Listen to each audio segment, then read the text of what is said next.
pages to screens. Collectibles and cultures like you have never seen. D1 and only spinning tales so grand. From Marvel to DC, she is a digital fan. Raven takes the stage with insight so keen. She brings a perfect balance to the entire team. Get your comics ready, your collection's on display. From action figures the fans love to play. The biggest pro steps onto the stage. With his joyful laughter, the fans are all the rage. From his comedic charm to his biggest heart, he brings the vibes from inside and out. He leads with love, and that's without a doubt. Welcome to virtual radio, where the fandom grows with D1 and only Raven, the biggest bro. We dive into comics from pages to screens. Comics and cultures like you have never seen.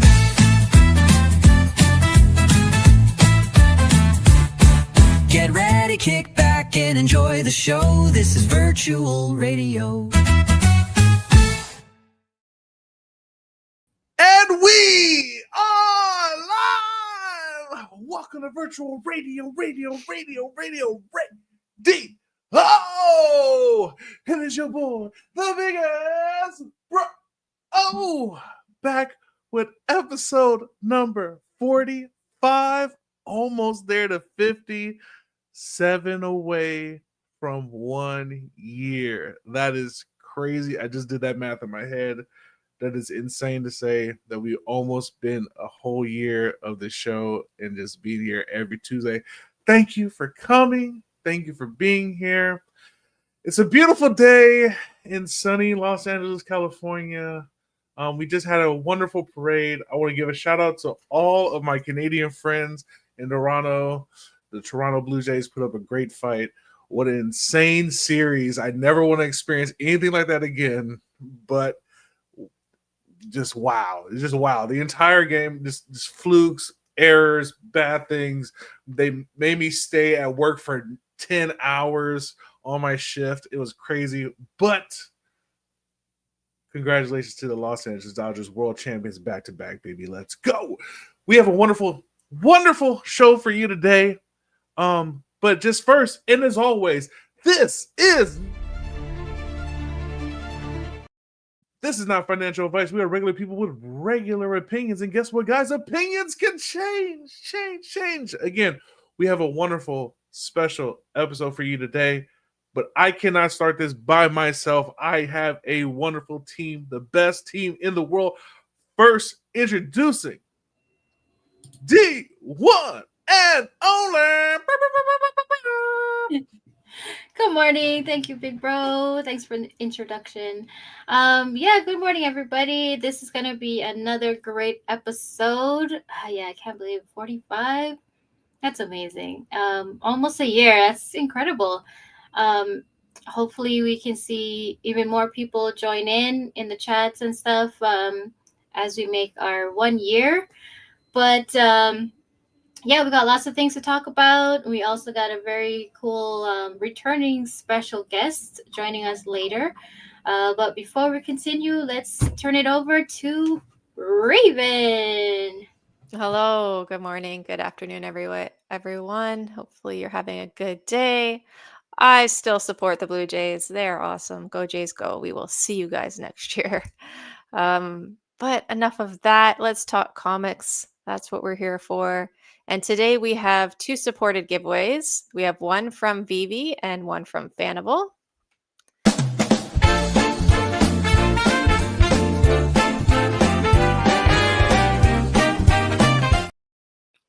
For the VeVe giveaway, please enter the hashtag TurtlePower in the chats, and the StreamYard giveaway tool will pick our winner halfway through the show. And stay tuned for the FANABLE giveaway at the end of the show.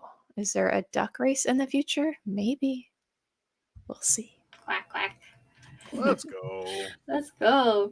Thank you, Raven, for that. And everybody, if you could please check out VeVe on all their social platforms from Discord, X, Instagram, Facebook, TikTok, and YouTube. Make sure you like, follow, and subscribe to them. And also follow FANABLE on all of their social platforms as well. They also have X, Facebook, Instagram, Discord, and YouTube. As Oz likes to say, give him a follow, like, subscribe, and all that jazz. And also, if you could please subscribe to Virtual Radio, we have a YouTube channel. Yes, we do. As well as True Media Group.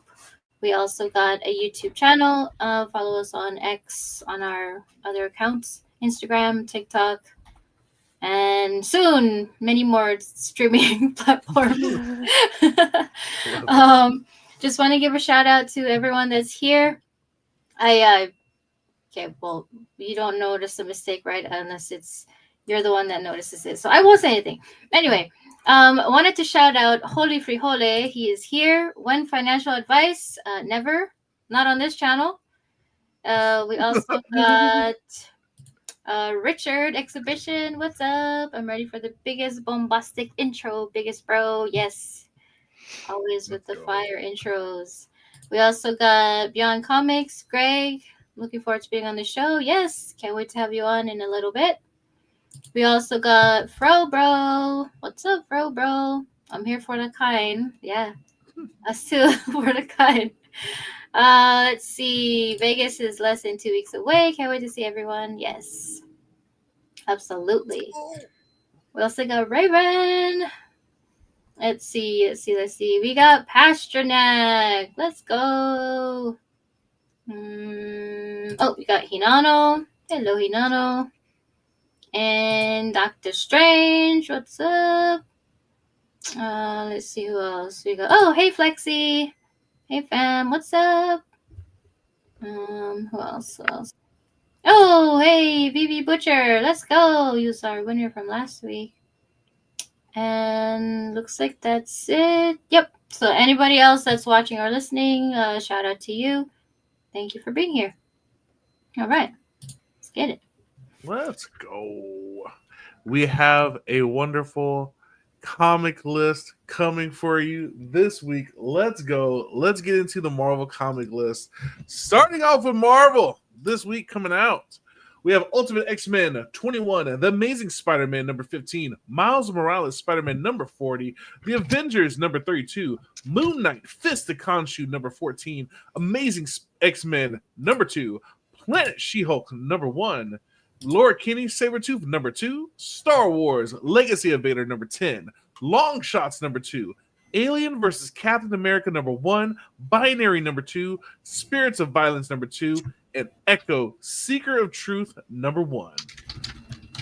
And from Dynamite, we have Dynamite Blood Red number 1, Thundercats Pamera number 1, Thundercats Lost number 8, Swords of Sorrow number 4, Vampirella vs. Purgatory number 4, Swords of Sorrow Thoris and Adler number 3, Swords of Sorrow Vampirella and Jennifer Blood number 3, John Carter, Warlord of Mars number 14, Lord of the Jungle number 11, and Barbarella number 11.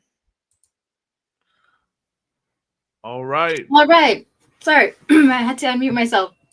For DC, we have Absolute Superman number 13, Batman number 3, Absolute Green Lantern number 8, DC KO Night Fight number 1, Batgirl number 13, Poison Ivy number 38, Birds of Prey number 27, JSA number 13, Adventures of Superman, The Book of L number 3, Cheetah and Cheshire Rob, The Justice League number 4, Harley and Ivy, Life and Crimes number 1, Gotham Academy First Year number 2, Teen Titans Go number 9, Aquaman Yo-Ho Hold On to Your Hook number 18, and Poison Ivy DC Go Edition number 10.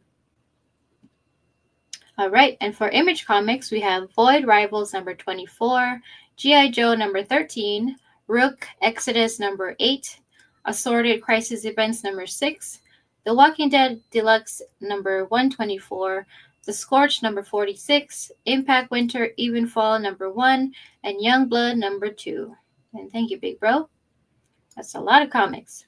That's a lot of comics. Yes. Raven, did you have a comic that you wanted to highlight this week?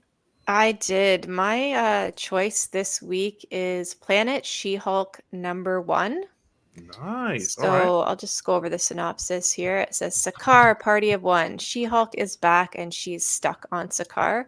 Spinning out of Jonathan Hickman's hit cosmic epic Imperial, Jennifer Walters made a promise to her cousin Hulk to watch over the planet Sakaar and its people for a few days. But it's been longer than a few days, and now She-Hulk is in charge of keeping the peace on a planet at war.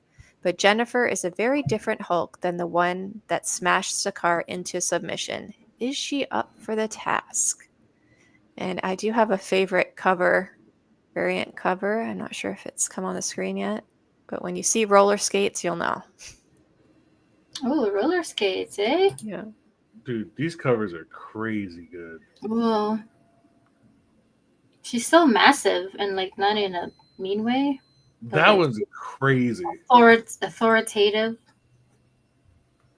Oh, she's got groceries. There we go. Oh, cool. Isn't that cool? Then she got the comics.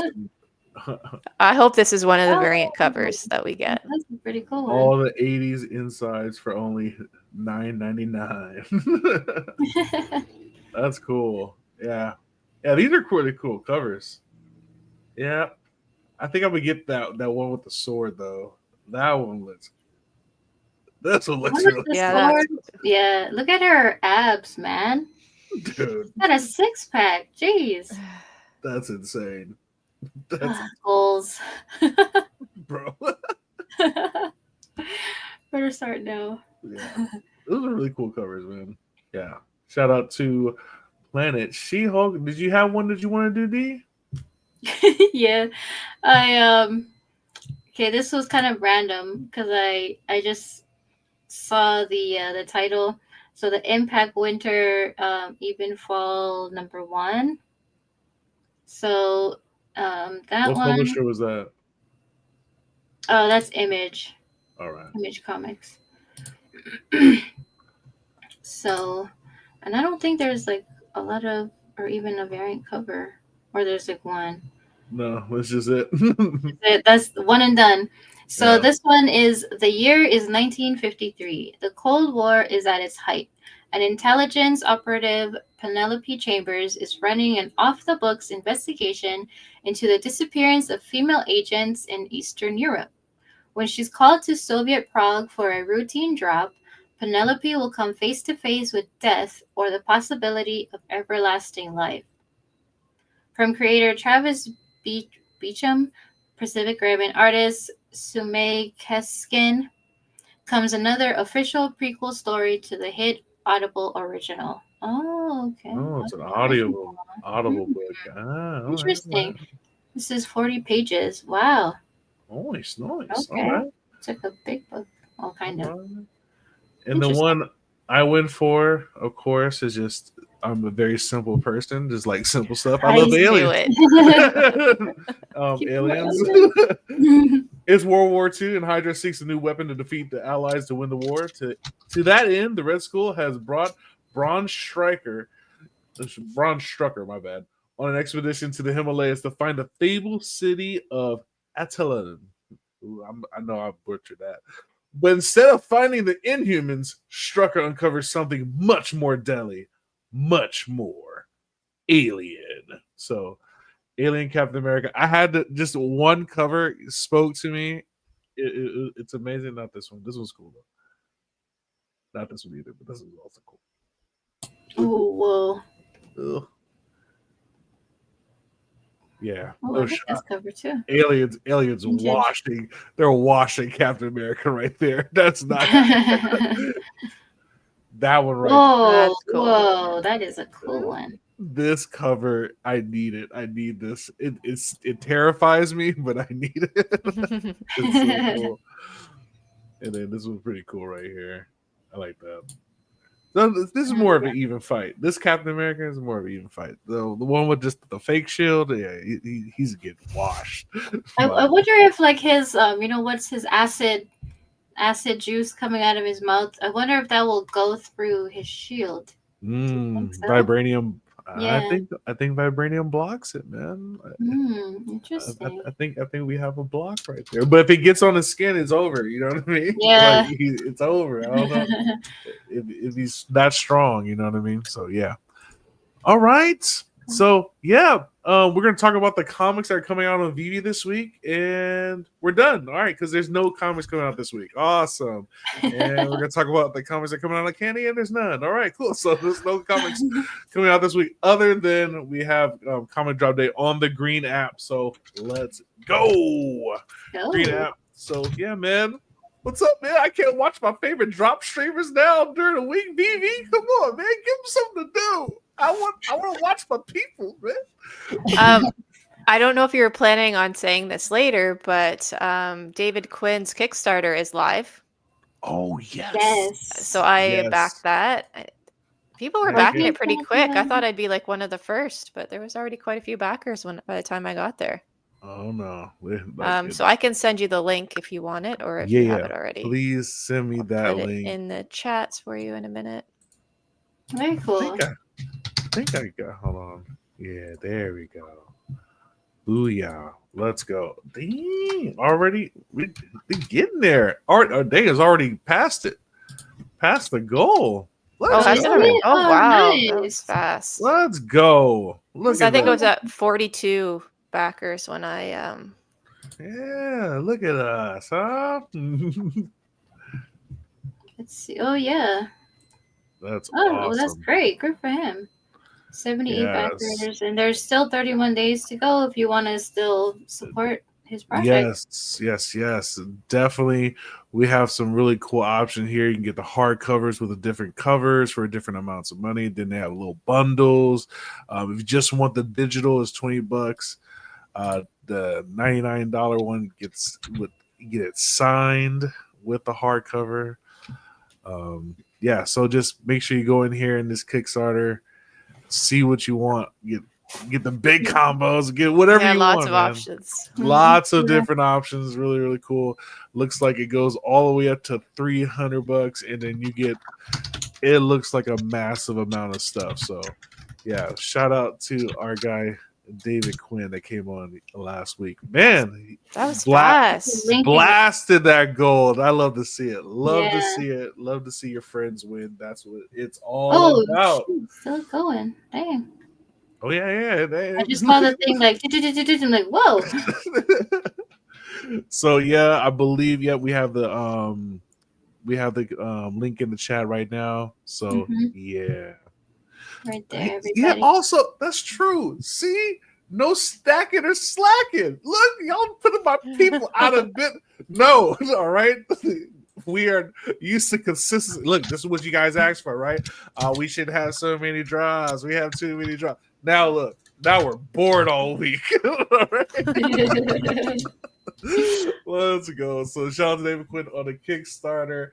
Let's get it. But yeah, man, that's it for really pretty much other than what we have very special lined up for later on today. But before we get into that, before we get into anything else, we do have an ad to play. Let's go.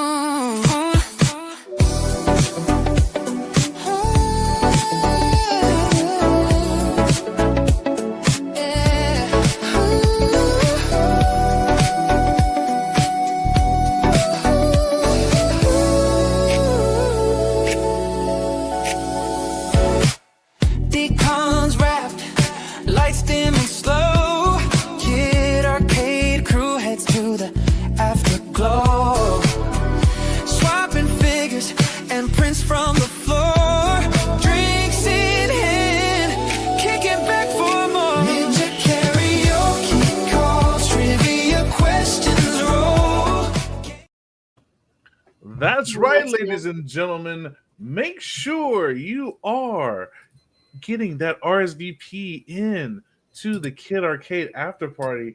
You can go right now to thekidarcade.com. Just hit that event tab right here. Take you to the after party and RSVP today. It is going to be a great time on Saturday at Ninja Karaoke. surprise, games, fun, and friends. Come build some memories with the people you see on the internet, huh? In a safe environment where you know you will probably less likely to get kidnapped.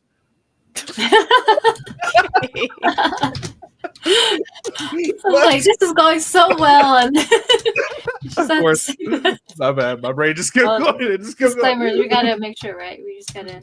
Let's go.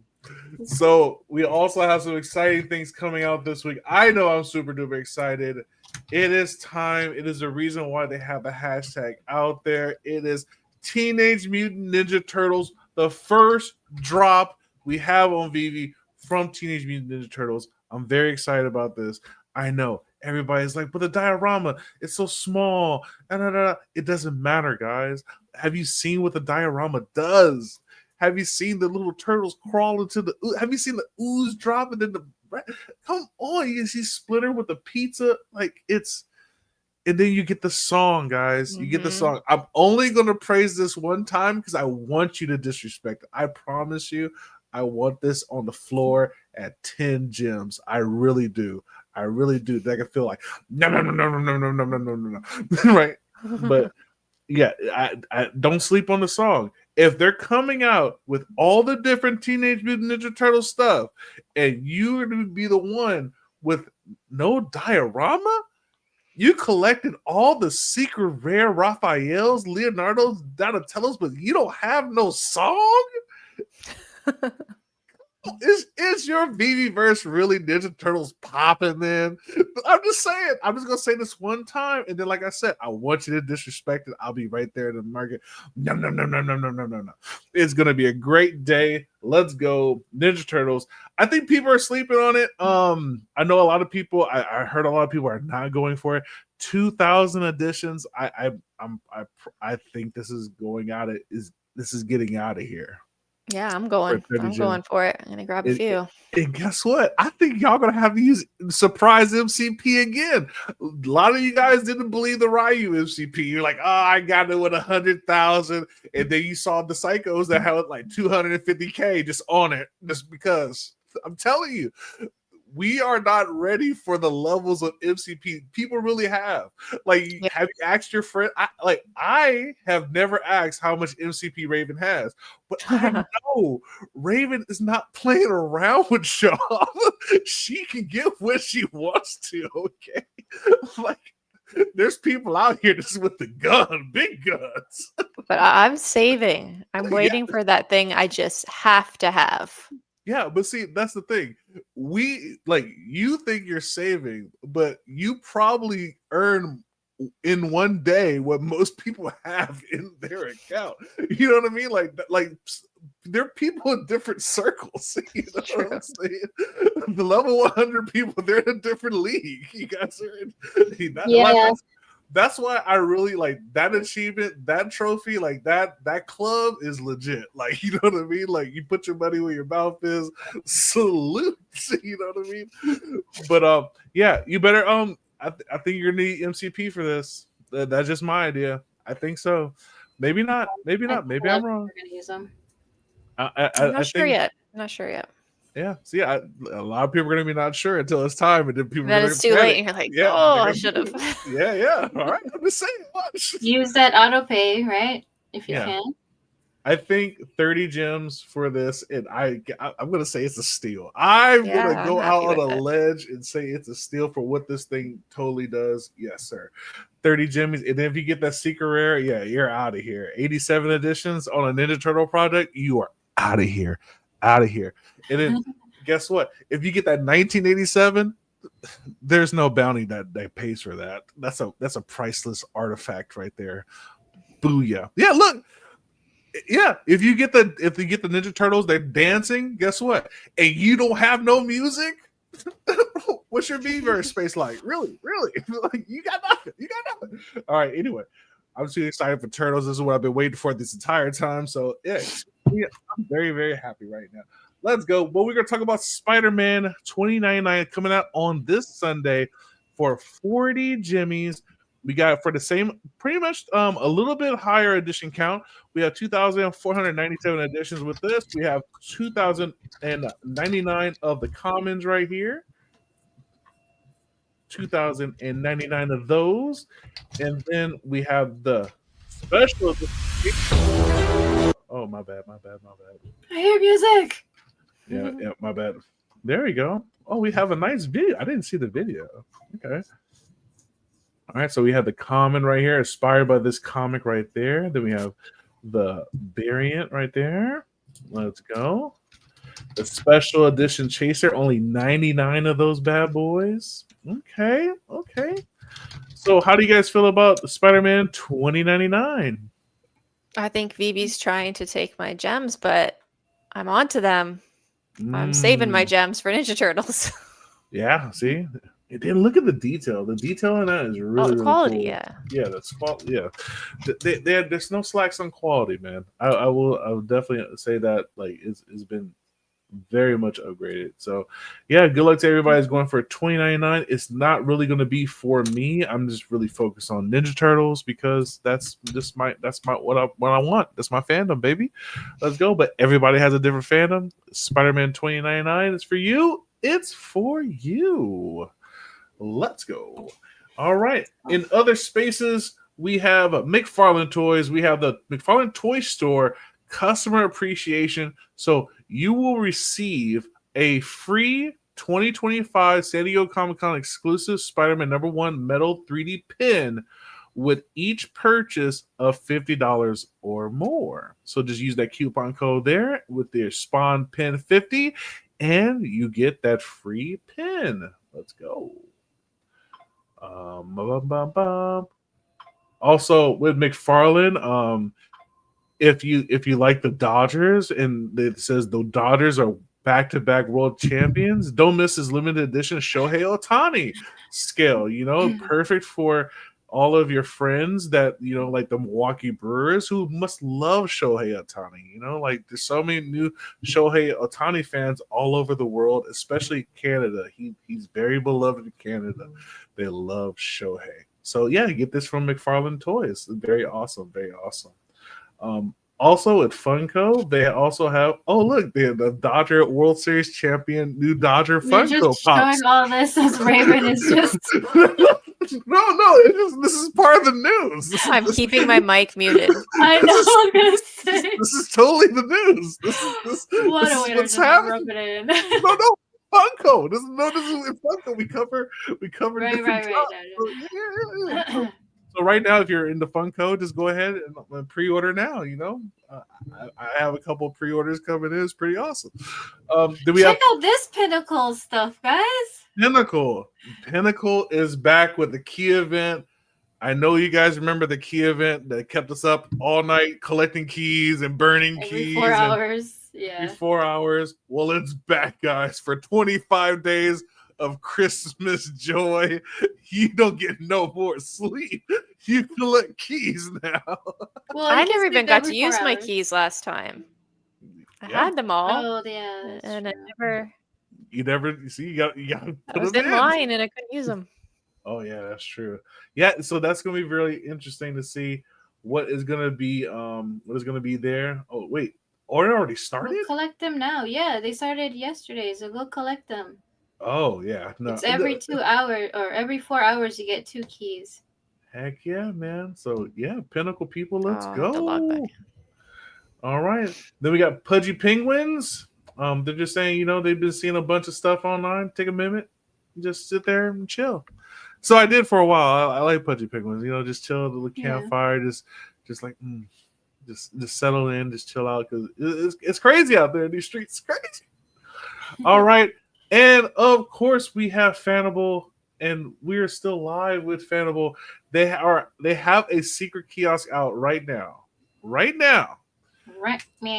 let me just tell you what's happening. I already reached my limit, okay? I've got 2 left.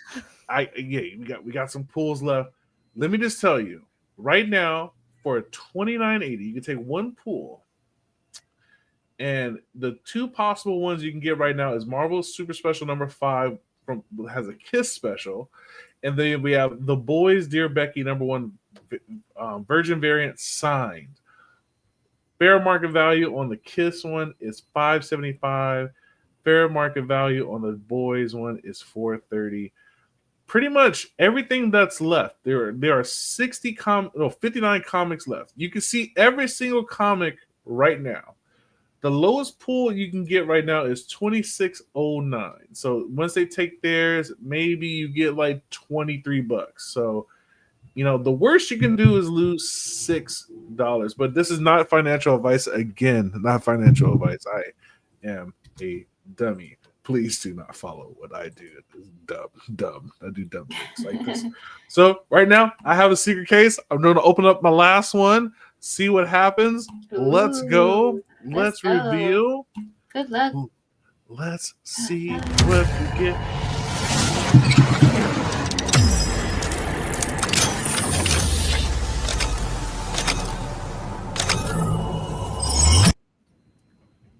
Boom! I got Justice League Unlimited number 6. Justice League Unlimited number 6. Let's go. Rated at a 9.8. Okay. Yeah. Very good comic. So what you do with comics that you like but you don't love, you just go over here to offers. FANABLE gives you an offer, you accept that offer, and it's out of your life. Yay! It never happened. Wax Ooh, a on, bunch just sold after you said that. See, yeah, I bet it did. I bet it did. How many are left?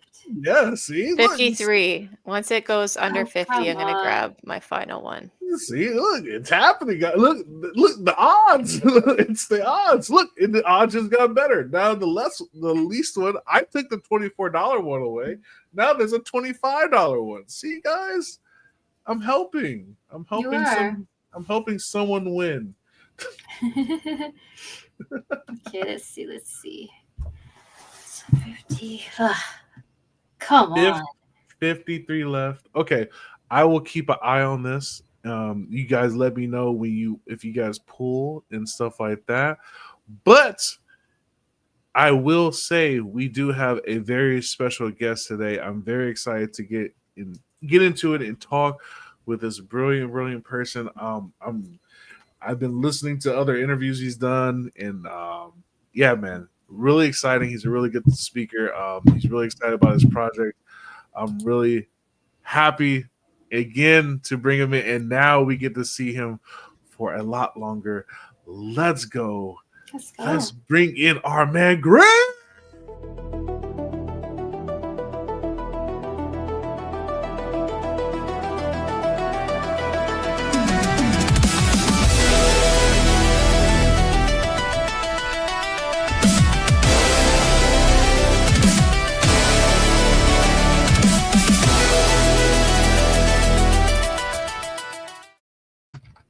Hey, what's up, everybody?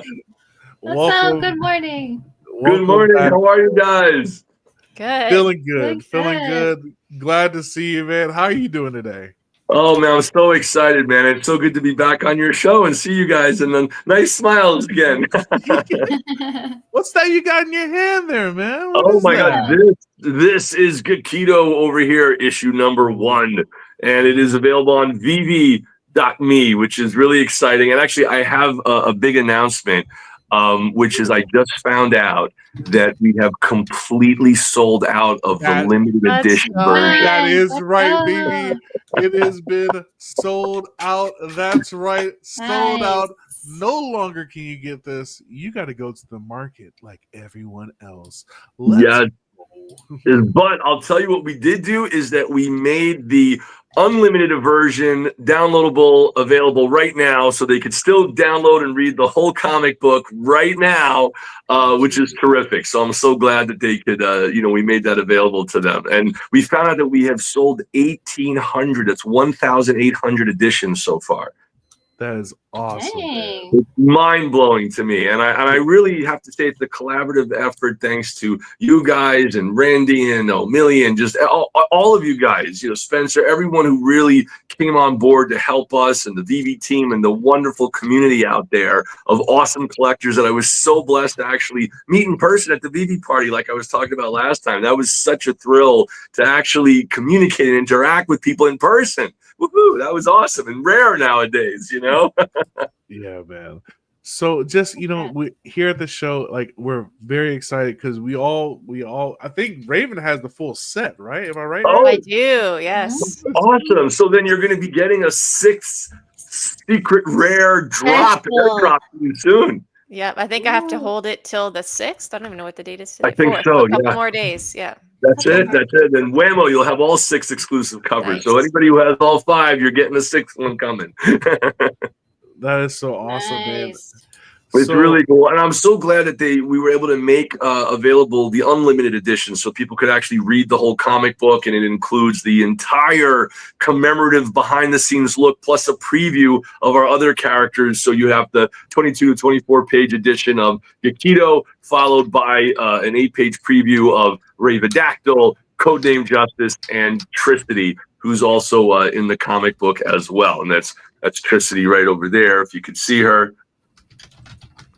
I think Oh, we yeah? actually have a nice picture right there here you of all of them. Yeah, so That's it. There you go. There's the team, the starting team of my Beyond Comics universe of characters. So I hope that we'll be able to get some more followers and subscribers and stuff to our social media so we can alert you guys when the next comics and things are coming out. And I just booked that at the end of December, they're going to be releasing one of my artist proofs of my actual artwork. For a digital one-of-one collectible that you guys could hopefully, auction off and bid on. So you'll actually see this in a beautiful 3D frame that you can rotate and spin around, and it shows my actual artwork drawn on the real, art board, the art Bristol boards and things like that, and the blue line and pencil and ink, and then the digital color version as well. So we have all of my 36 hours of work nonstop drawing at a table, so it's nice to be able to actually share that with some of the collectors as well. They can really see what it looked like before in black and white and then after in full color. So that's coming December, and the next one will be in January. So we're doing a couple of drops to come. Nice. that is so cool and so exciting. I know, you've had a very interesting and a very storied journey. If we can, I like to go to the beginning. When did you know that you loved to draw? What was the first thing that you just kept drawing and then just kept drawing you in? Well, that is such a great question, by the way. I'm so glad that you asked that. I remember, my memory kicked in very, very young. So I started remembering and recalling these fragmented memories of things, and my earliest memories, I remember just falling in love with superheroes very early. I was probably oh my god, maybe 2.5 years old, and I remember I couldn't wait when I saw the Star Wars trailer, and I was oh my god, I want to see this and get the toys, and and just I was so excited. My parents tell me that they used to see me when I was again that young. I was right before my 3rd birthday. I'd be on the floor looking at my hand, trying to figure out how to draw the fingers, and it looked terrible, obviously, as a child drawing, but they're is that normal for him to be studying and analyzing his hand while he's drawing? Was that going to turn into something? And I never stopped. I just kept drawing and drawing, and by I think by age, my parents, God bless them, saved all of my old artwork. So I have drawings of Superman and Spider-Man and Hulk and Popeye when I was 5 years old. And it really looks like Hulk, Spider-Man, but a child version, but you can identify what the attempt is to be made in the art. And then by about 8 or 9 years old, I was able to duplicate any kind of drawings I would see, but the proportions would be a little off, but it was almost there. And then literally by the time I was 14, like it looked identical. Like people couldn't tell the difference between like the drawing of the comic book or what I was trying to replicate. And they used to make fun of me and say, you're going to put the copy machines out of business, which is funny, you know? And then I was like, wait a second, can I draw if I don't look at anything? That was the thing that hit me. Can I draw without using reference? And I was like, oh, my drawings are not up to par if I don't have reference. So let me really get to the basics and learn anatomical structure and form and really break down the human form and build it back up so I understand how muscles move and anatomical structure and anatomy, and really learn so I don't have to be dependent on looking at stuff. And now I could, you know, draw with this kind of, you know, library I have in my brain here that I have, you know, taught myself to do without using reference. You know, and whether it's a likeness of like Michael Keaton as Batman or something, or, you know, my own characters or other characters, I could draw it without using reference. And that's when I started to build that muscle, because you have to, like, just like working out with weights, you have to mentally build your mind, and, you know, you have to kind of push yourself, and if you really want to succeed and challenge yourself in a way to get better. And I remember like going to a very, like, I was like in a serious, like, I was so upset. I was like depressed because when I went to, I was about 17 years old, I went to School of Visual Arts.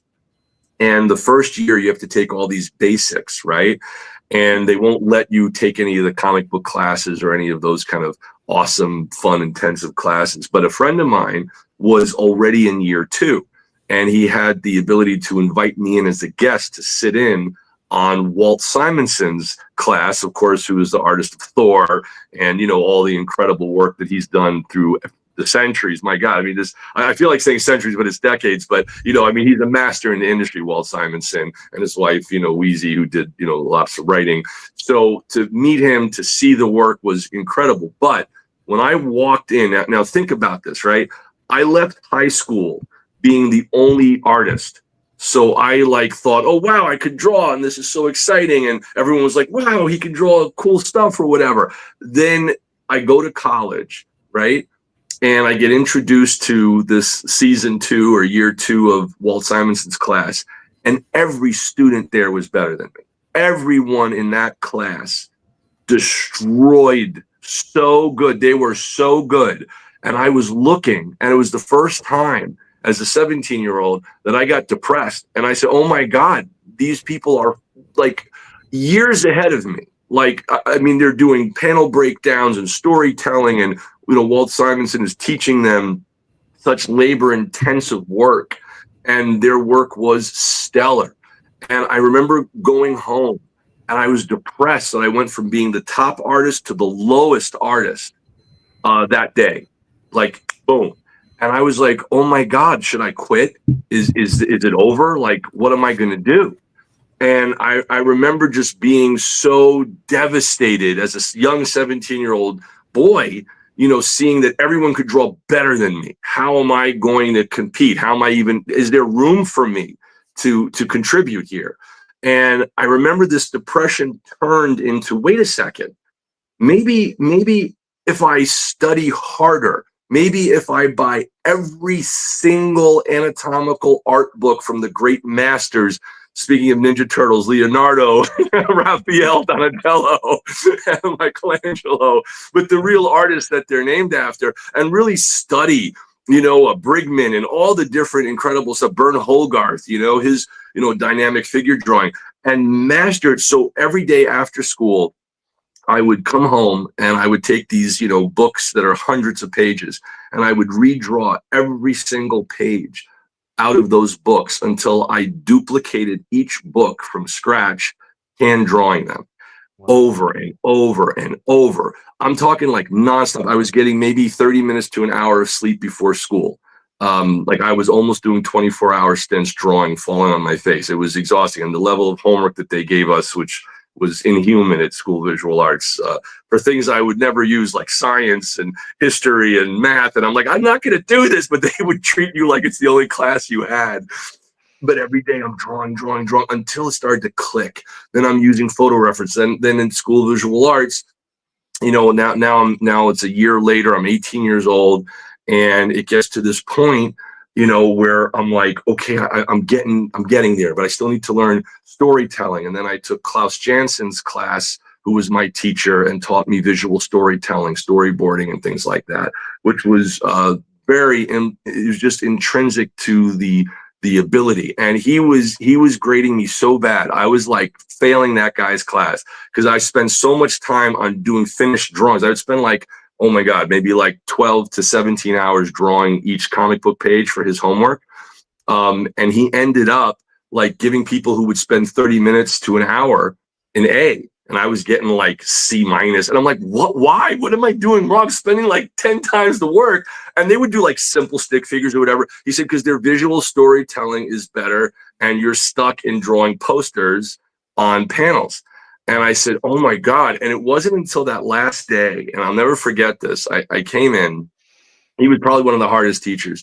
And I came in there and I said, listen, I really want to learn this. He's like, okay, I'm going to give you 4 hours to draw 4 pages. And that's going to determine what your grade is. So I was in this emergency rush to succeed at this. And I start drawing, and bang, it clicked. Like you need contrast between panels and they should tell the story and push the writing forward. It was just bang, it just clicked. And I did those 4 pages and he had me drop it off at his actual house where he lives in the lobby with his doorman so he could grade them. And, you know, came back and he shook my hand. It's like, you did it. And I got my good grade and passed the class. And that was that last day. It took me a while to get out of drawing cool posters and learn how to tell a visual story. But it was this huge accomplishment because I was going from the lowest grade to one of the highest grades. And the same thing happened also when I was studying writing with Dennis O'Neil, who was and John Ostrander. So Dennis O'Neil, for those of you who don't know, was the editor of Batman for, 30 years. For DC Comics, and John Ostrander, writer for the Spectre. So these guys would come in and teach us, and they were failing everybody in the class. Like they were just failing people. Like it was rough.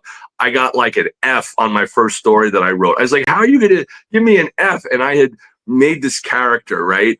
And I made it like this human guy who turns into this roach, and his name is Hal and all this stuff.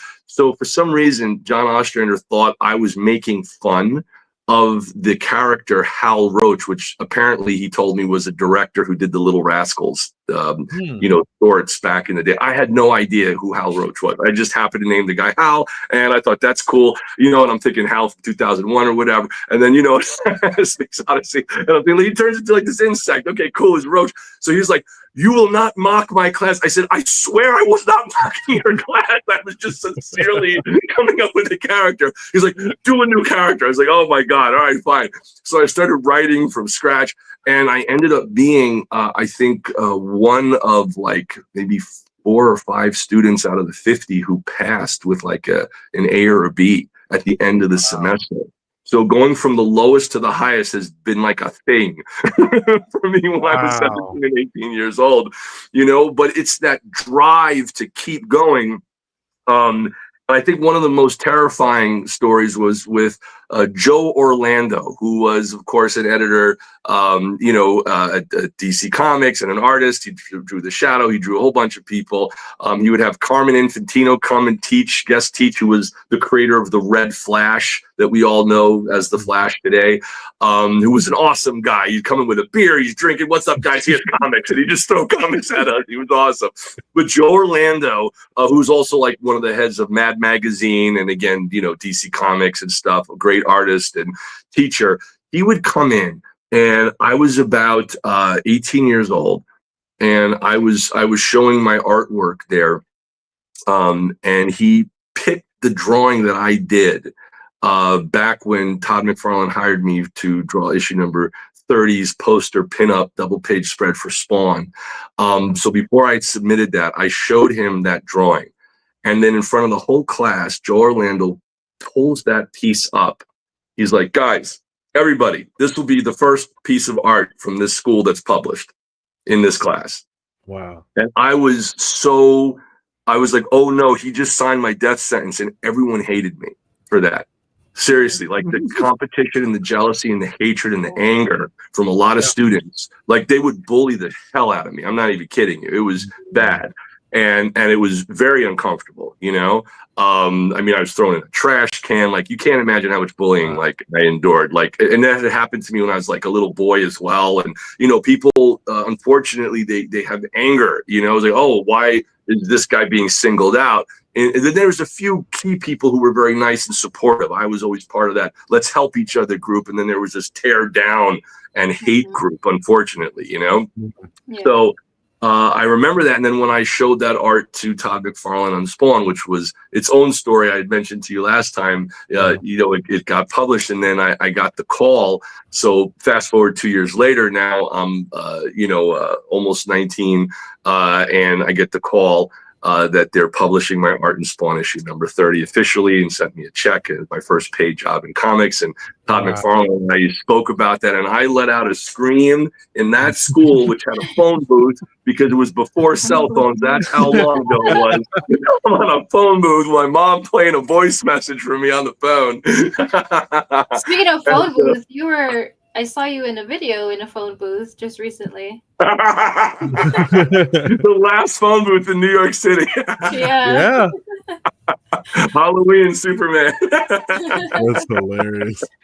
That's right. That brings back memories, you know.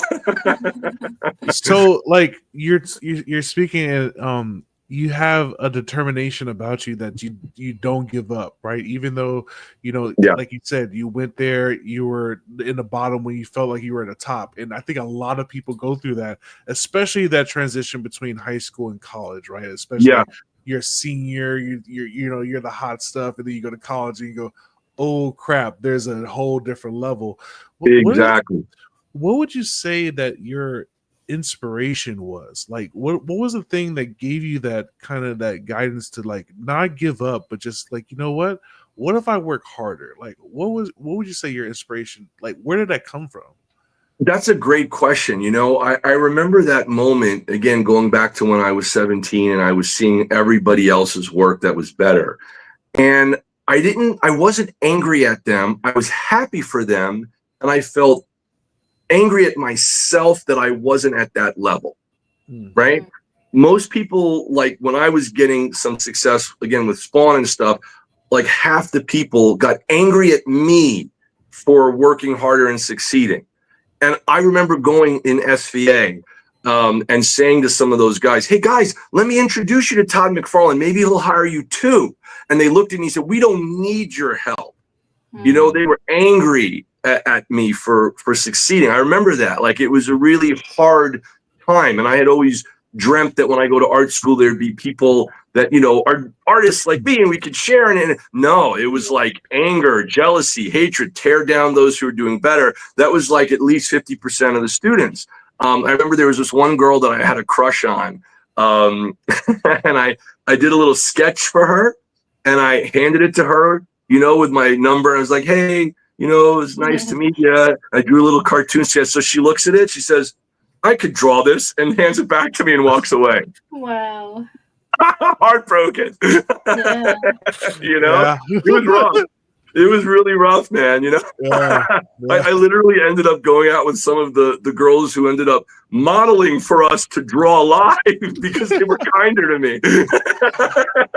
You know, and it was a real wild time, man. But I think that there was this shift that had occurred, and I remember, you know, and I'll tell you the inspiration to answer your question too, and then Joe Orlando. So inspiration, I got so upset that I wasn't up to that level when I was 17, and I saw all the other artists, and there was this moment. It was a crossroads. It was like, which door am I going to enter? Give up, feel bad about myself, feel down, feel depressed, and stay in that, or wait a second. Maybe I can get better at this. Maybe I can do better. And then the more doors that open for me, maybe I could share that with other artists and writers and other people struggling. Maybe I could share that knowledge. Because I started teaching art classes independently when I was about 15 years old. I was really young.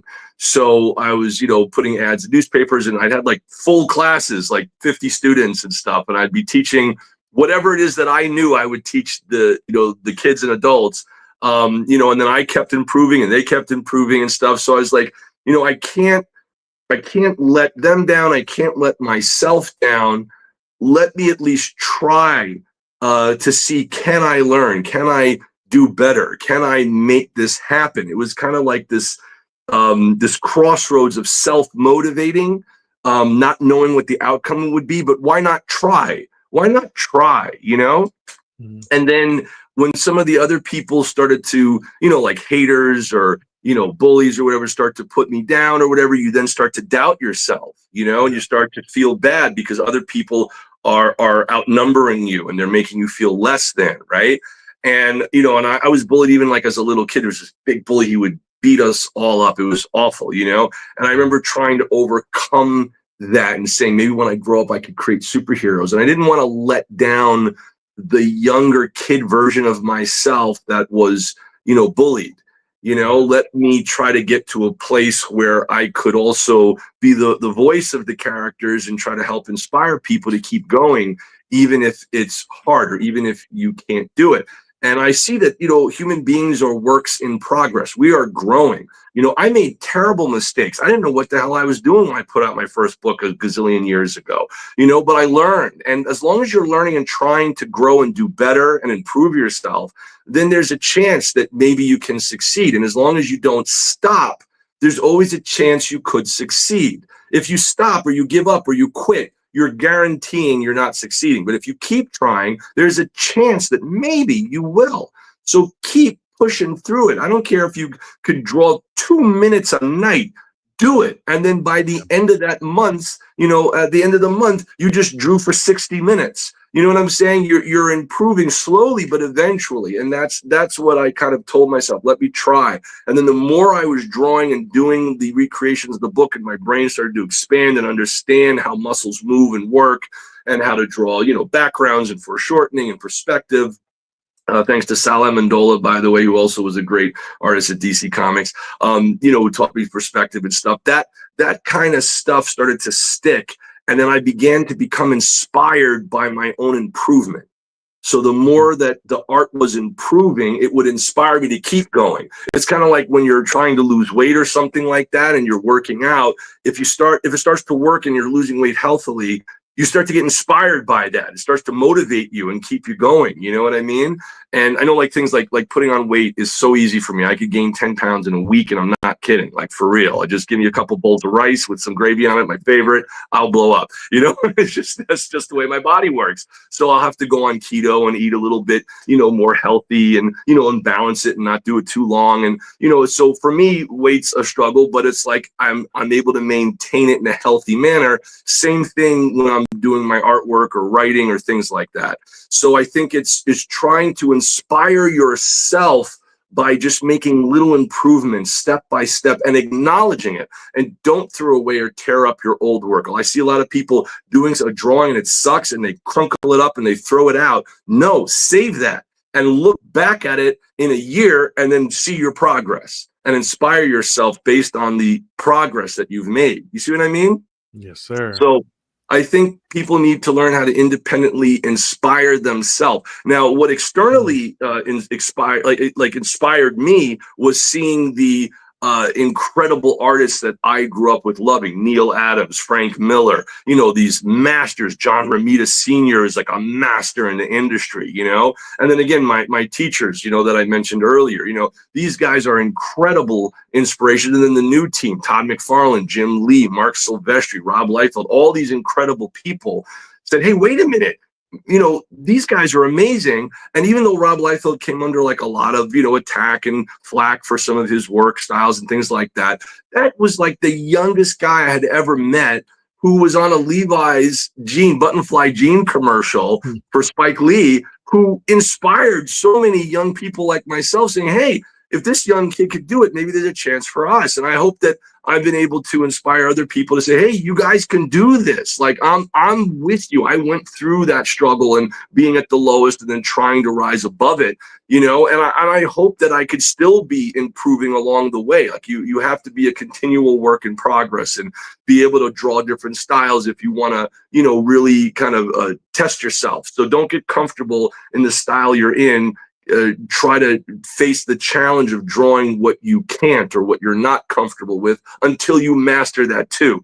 Same thing I did with screenplay writing and movie scripts and things that people haven't even seen this yet. I haven't even released this yet, but I finished the full feature movie script for my Ravedactyl character, this guy over here in red, and codename Justice. And I spent years writing that. I mean, like, I did for Ravedactyl, I did 100 different drafts that were between 120 to 140 pages each for those scripts over years. And I had to redo it and redo it. And then I got this opportunity where I met Samuel L. Jackson and his partner Alan, and they introduced me and they put us together and everything. And it was incredible. Actually, Sam Jackson, I met at a screening, who introduced me to his partner Alan, and then he came full circle and said, okay, he'll read your script. And I worked so hard on it, and I remember totally botching that up. I sent the script to them and they forwarded it, and he's like, oh, it's a pass. And I was like, oh, damn it, why is it a pass? And I looked and I copied the first half of the script into the second half by accident.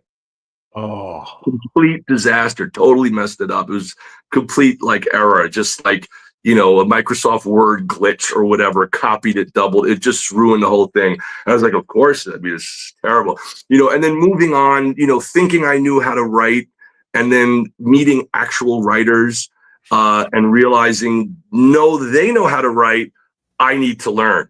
And humbling myself and starting to really start from scratch. And thinking I knew how to write, but understanding that I didn't, and going through those mistakes and constantly pushing harder and harder and harder until I did 1 draft, 10 drafts, 20 drafts over and over. And you have to be a good editor. It's not really that I'm a good artist or a good writer. I'm a good editor. And my ability to edit shows me what looks wrong, what reads wrong, and then I keep working on it until it works, until it reads right, until it looks right. And that's urgent. You have to be a really good objective editor to see how you can improve your own work. And that will push you farther along if you're an artist or a writer. And eventually, I met up with Chris Silva, who online, who was incredible. And he's written screenplays for Netflix, Euro, and, you know, I think he did some stuff with Disney also. And I remember I showed him my stuff and a couple of other like really high skill writers, Ian Holt and people like that, who did Dr. Chopper and Bram Stoker's Dracula, which he gave me some special thanks credit in there, which was awesome in his novel. He wrote that with Dacre Stoker, the great grandnephew of Bram Stoker and stuff. So I started connecting with really good writers who kind of kicked my ass really hard, like really like boot camp level hard. And it's hard to take criticism from a skilled person. But I understood that they felt I could take it because they believed I could improve these things. And it's hard to get criticized that incredibly intensely, you know? And they did it. And I was like, no, bring it. Don't hide it. Tell me what I could do better. You know, criticize, tell me it's bad. And I know that their opinion was not based in anger or jealousy. They really wanted me to succeed. And I think that they proved that they have succeeded. So I know that their advice makes sense versus like a hater who's just hating to hate. Oh, you suck. And they don't explain why. Why do you think I suck? For what reason? You see what I'm saying? That is that's so good that you know the difference between that. And that's so hard to do because when you have people that you love, you're scared of hurting their feelings and stuff like that. Yes. But it's those times where you need that kind of quote unquote tough love to somebody tell you the truth. And it's especially when it's the things that you really love and have passion for, you know, That's it. And to really step back and go, wait, I know they want the best for me. maybe Yes. let's Yes. look why they're telling me that. That's such a great point, man. Thank you, man. Yeah, it's very hard to take it. I mean, because you're as a human beings, we're emotional creatures, especially if you're an artist and a writer.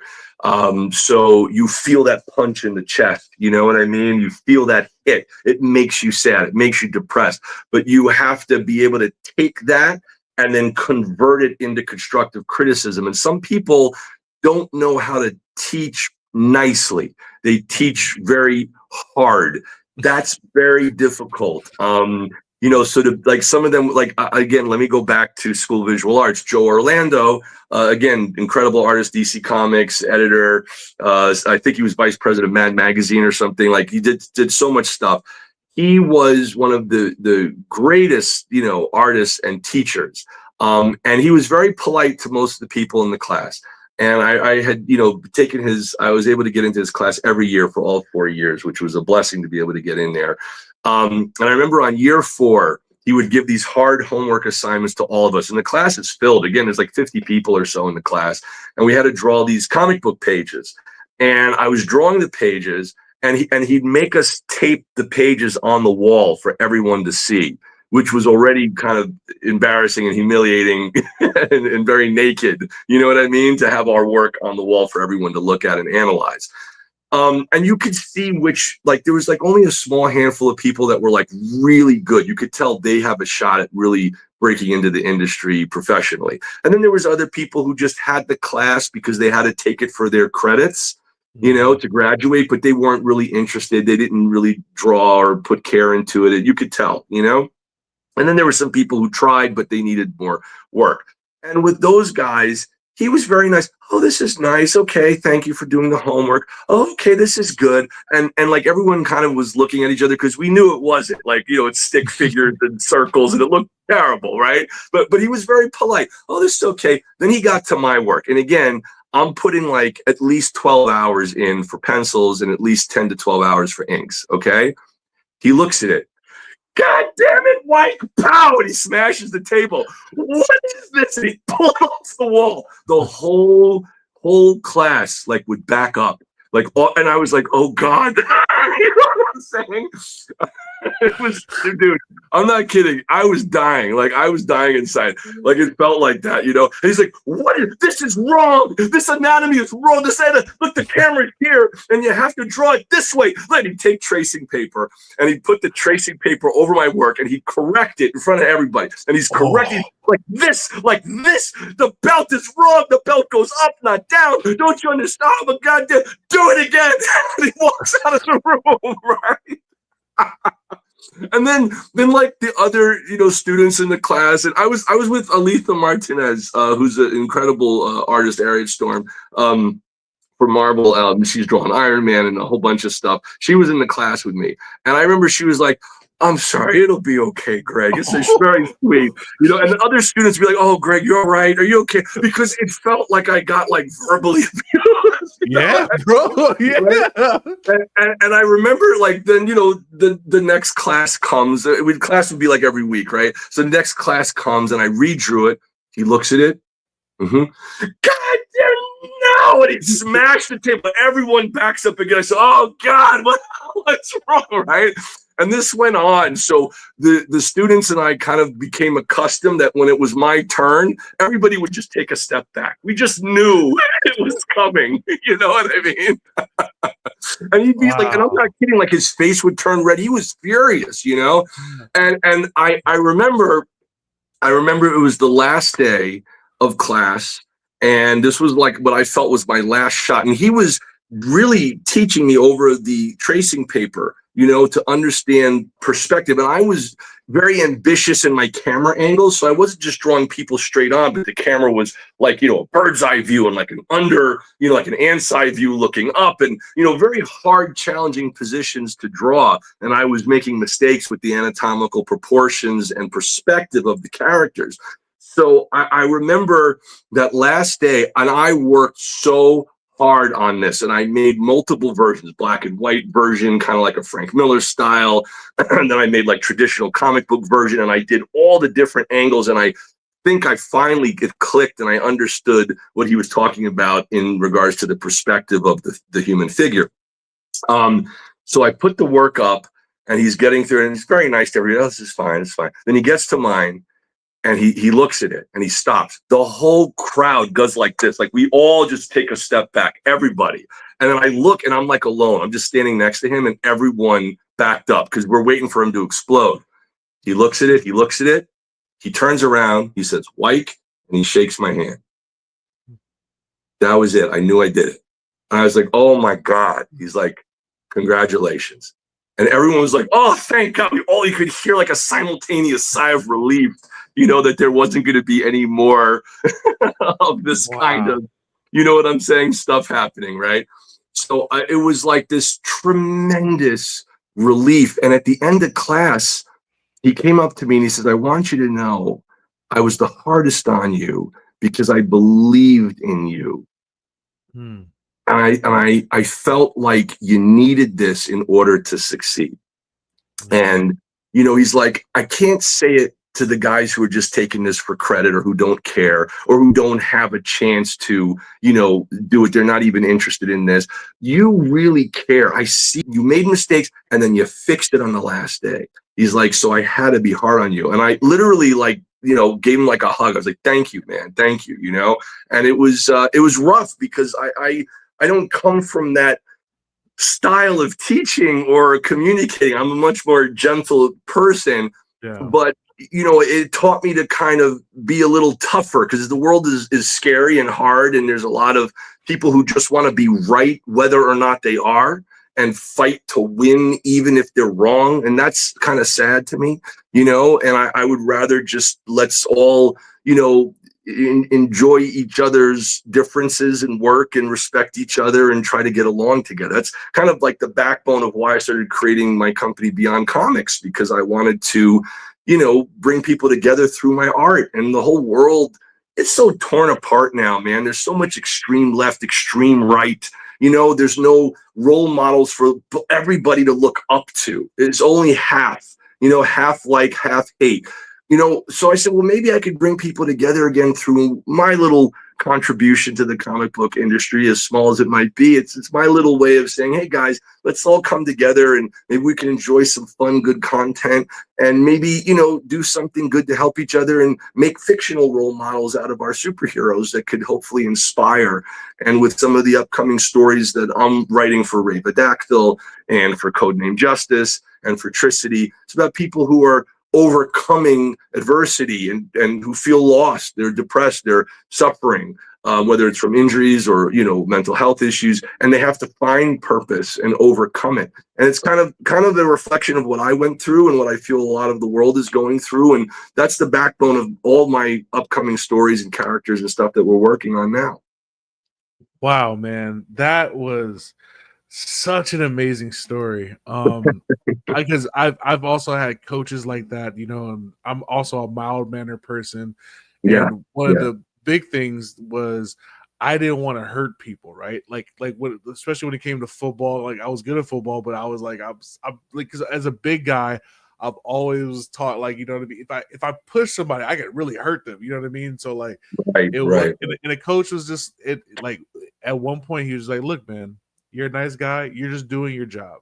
And he like literally had my mom come out there. I was like, "It's really okay. Like, it's okay. You can hit him."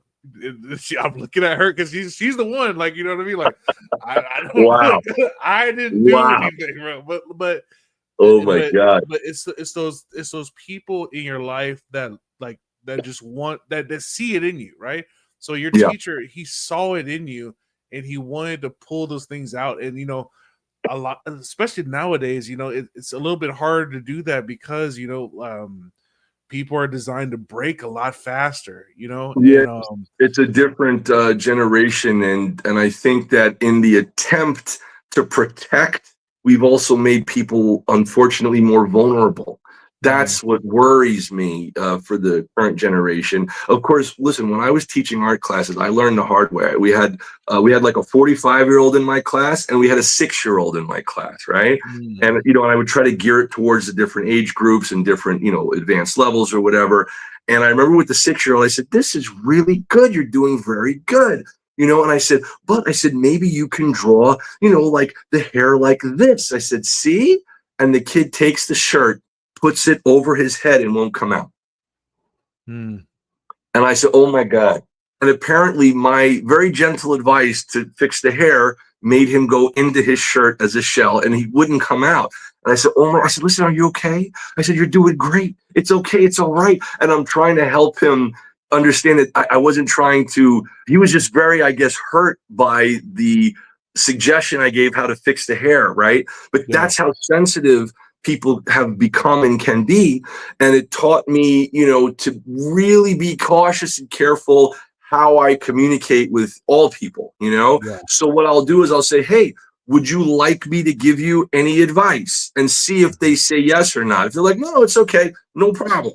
All right. If you want advice, do you mind if I put some tracing paper on and try to show you some things like Joe Orlando did for me? I'll ask, you know what I mean? I'll check. I want to make sure everyone is comfortable, you know, not only in work, but in personal life, all throughout just communicating. I think it's important that people are respected and, you know, you make them feel comfortable. That's very important. So I think that is key. And then hopefully they're open-minded enough to let you show where things can be corrected or things like this. I remember there was one writer who submitted a script to me and for a Batman script that he did just to have me review it. And it was great, but it took him like about 45 minutes before he got to any action. Right. Mm-hmm. And I said, in today's audience, you're going to lose the audience because you have no action for 45 minutes. It's all story. And that's fine if you're reading a novel. But when you're watching a movie, you need to see visuals. I said, so why don't you take this middle section and have that be your opening and then flash back to the rest of the story, how you got there. This dude cursed me out so hard. I'm like, you don't know, F you, your mother, blah. He just went off on me. I said, oh my God. And I didn't say anything bad. I wasn't mean. I was very respectful. He just went off on me. And the thing that it showed me is, oh, no one's going to work with this guy. Because in this industry, when you're dealing with editors or producers, they're going to make changes. And if you explode every time someone wants to change or alter your stuff, you're never going to be able to work with anyone. It's incompatible. You know, people want to be able to collaborative. What you guys do is super duper collaborative. So exactly. You know, and it's like, it's one of those things where, you know, you have to put on a different hat. So for example, at BeyondComics.tv, my company, if we get hired to draw a book cover for someone or to, you know, write a script for someone or whatever, if it's their work, our job is to make their vision come to life. It has nothing to do with how we see it. It's just, this is their vision. We're just bringing their vision to life visually. That's it, you know?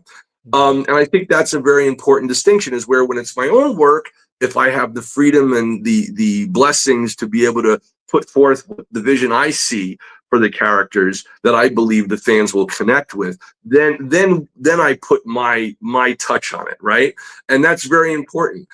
So like for the Gekido comic book, this is co-created by writer Brandon Wilson, who was my former art student, which was really nice. And that's cool. yeah. So and I recognized that he had real talent, but in writing far more. So, you know, he had contacted me many years later and said that he had this idea. He wanted to collaborate and have us co-create this character. So I did all the creation of the designs and the visuals. And I remember advising him and guiding him when he was back in the class all those years ago. And now here he is, this, you know, grown-up guy who, you know, has done very well for himself. And then that's how we came together with Gekido. And that made it a lot of fun as well, to have this collaborative effort. You know, I let him do whatever he wants with writing, and he lets me do whatever I want with art. And it's real nice for this character. It's my only partnership and collaborative process was this character. Everything else are my own characters and things I have created, you know, so that's been really fun. And just if you don't mind, I just want to give a shout out. I had mentioned this, my dear friend of 29 years that I knew since I was a kid in school, Joe Tom Collins, unfortunately passed away from a heart attack unexpectedly. And he is somebody that is just greatly missed, because for the friendship as well as for his incredible skill. as a writer, and I invited him to come and fix up some of my own work for the Codename Justice script and the Tricity script that I had written. And I said, hey man, add your little 2 cents, make it a little bit more juicy. And he was really good at like punching stuff up with dialogue, you know, and conversing in those 2 scripts. And I talked his ear off for years about my Ravedactyl character, and he would always listen and you know, and give me his feedback and things like that. So so I have a dedication to him in the comic book here as well. But he will be greatly missed. And he came up with a great character that we partnered up on that I hope to bring to light one day, called Binge, which is a great character, Rise of the Behemoth. Really cool character. So hopefully we'll get funding, and one day I could put out you know, something that he and I worked on together that he came up with, which would be great, you know. Wow, that's so cool, man. So as an artist, and what I really love about your story is you love drawing for so long, and it seems like you've been enthralled in it. You went to school for it. You got your first gig with Todd and got paid for it. Then you went back and started teaching. And like, what was the time? Because you have been around a lot of great talent, from what people would say is the kind of like the previous age and the new age of like these big headline artists. Where was the room where you were in, and you looking around the room and you see everybody, your peers, your mentors, your student, and you're like, now I'm in the room. Like, I'm in the room now. Like, when was that moment for you? That's a really great question. It started really, it started first when I did the work with Todd McFarlane on Spawn. That was like the first time. And I don't know if you guys saw the video. There's some video posted of Rob Liefeld going to, it was Jim Hanley's Universe comic book signing back in the day with Extreme Studios. And I had drawn a whole bunch of stuff to show him, and he was like, oh, this is great, we're going to hire you. That was when I first thought maybe I could break into comics, and I was really young. Again, like, I think also like 18, I guess. You know, and it was an exciting moment. But you know, he was kind of too busy with the stuff he was already working on, so that nothing came of that yet. And then I told you guys a little bit about this last time, but for those who are watching that may have missed it, if you don't mind, I'll tell them again. But I was a huge fan of Todd McFarlane on Spawn, and I remember being like around 15 or maybe 14 or 15 years old when I got introduced to him, not in person, but by his work. And somebody at a comic book convention showed me, and there was a scene that he drew of Spider-Man. And this is what put Todd McFarlane on the map. For those of you guys who don't know, he is the publisher of The Walking Dead and creator of Spawn, Image Comics.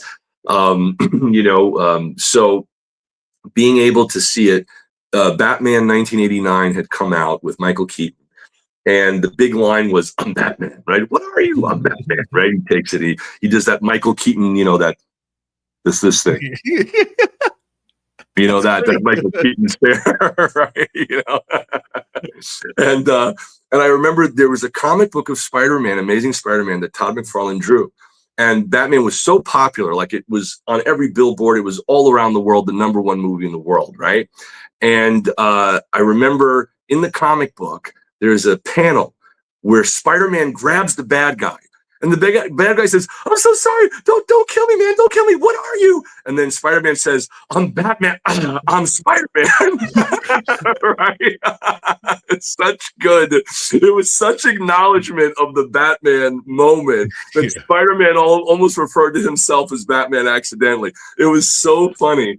And I remember I was like, oh, this is classic. This is great. And then I started loving the way, instead of him drawing Spider-Man like a man who's a spider, you know, the Todd father, they call him now, Todd McFarlane, drew a spider that's a man, right? And the gangly poses in the hand like this, and all the kind of cool dynamic camera angles, and just the way he drew was so inspiring and exciting. And Spider-Man looked so weird and awkward, and the people had their own kind of, kind of distorted, look. And if you look at how Todd broke into comics, he drew very standard style, and then boom, went off on his own. And then he kind of adopted the spider spaghetti string, shooting the webs with all the detail that, they do today, which was incredible to see this stuff happen. So I was following along all that stuff. And then he left and created Image Comics, which was the first comic book company in the world that I'm aware of to do digital color, with shading in different shades. And for those of you guys who don't know, if you buy any comic books, way back in the day, like, we're talking like before 1992, all comic books were like little dots colored, and they were like one shade, and it was very hard for them to get too much detail because they were limited by the little polka dot newsprint of how they would do comic books. So shading was very limited. And then once Photoshop came into existence by Adobe, and they figured out a way with Ollie Optics and Steve Olaf to do 3D digital coloring, or three-dimensional looking coloring, even though it was 2D, they would take their hand-drawn artwork, scan it into the computer, and then digitally color it, which is a standard today. But at that time, it was unheard of, and they printed it on nice paper. It's really nice, kind of, clean, shiny paper. And they put out Image Comics Spawn, and everyone lost their mind. Like, everyone just lost their mind. They're like, this is an evolution, a next step in drawing comics. And I remember DC and Marvel being furious that this new company, Image Comics, is doing this new art style, and people were losing their minds, and they're like, oh my God, we got to catch up. And Marvel and DC did not yet have access to that technology. So there were people who were learning all this stuff, and I was a huge fan of it, and I never knew what Todd McFarlane looked like or who he is or anything, and nobody did. And I collected all of his Spider-Man #1, and 2 and 3 and 4, everything, and the Amazing Spider-Man. Before, I had this huge stack of Todd McFarlane books, and I was going bonkers. I was buying like 10 issues of each copy, thinking they'd go up in value and all this, all this kind of stuff. I didn't know about oversaturation or anything at that time.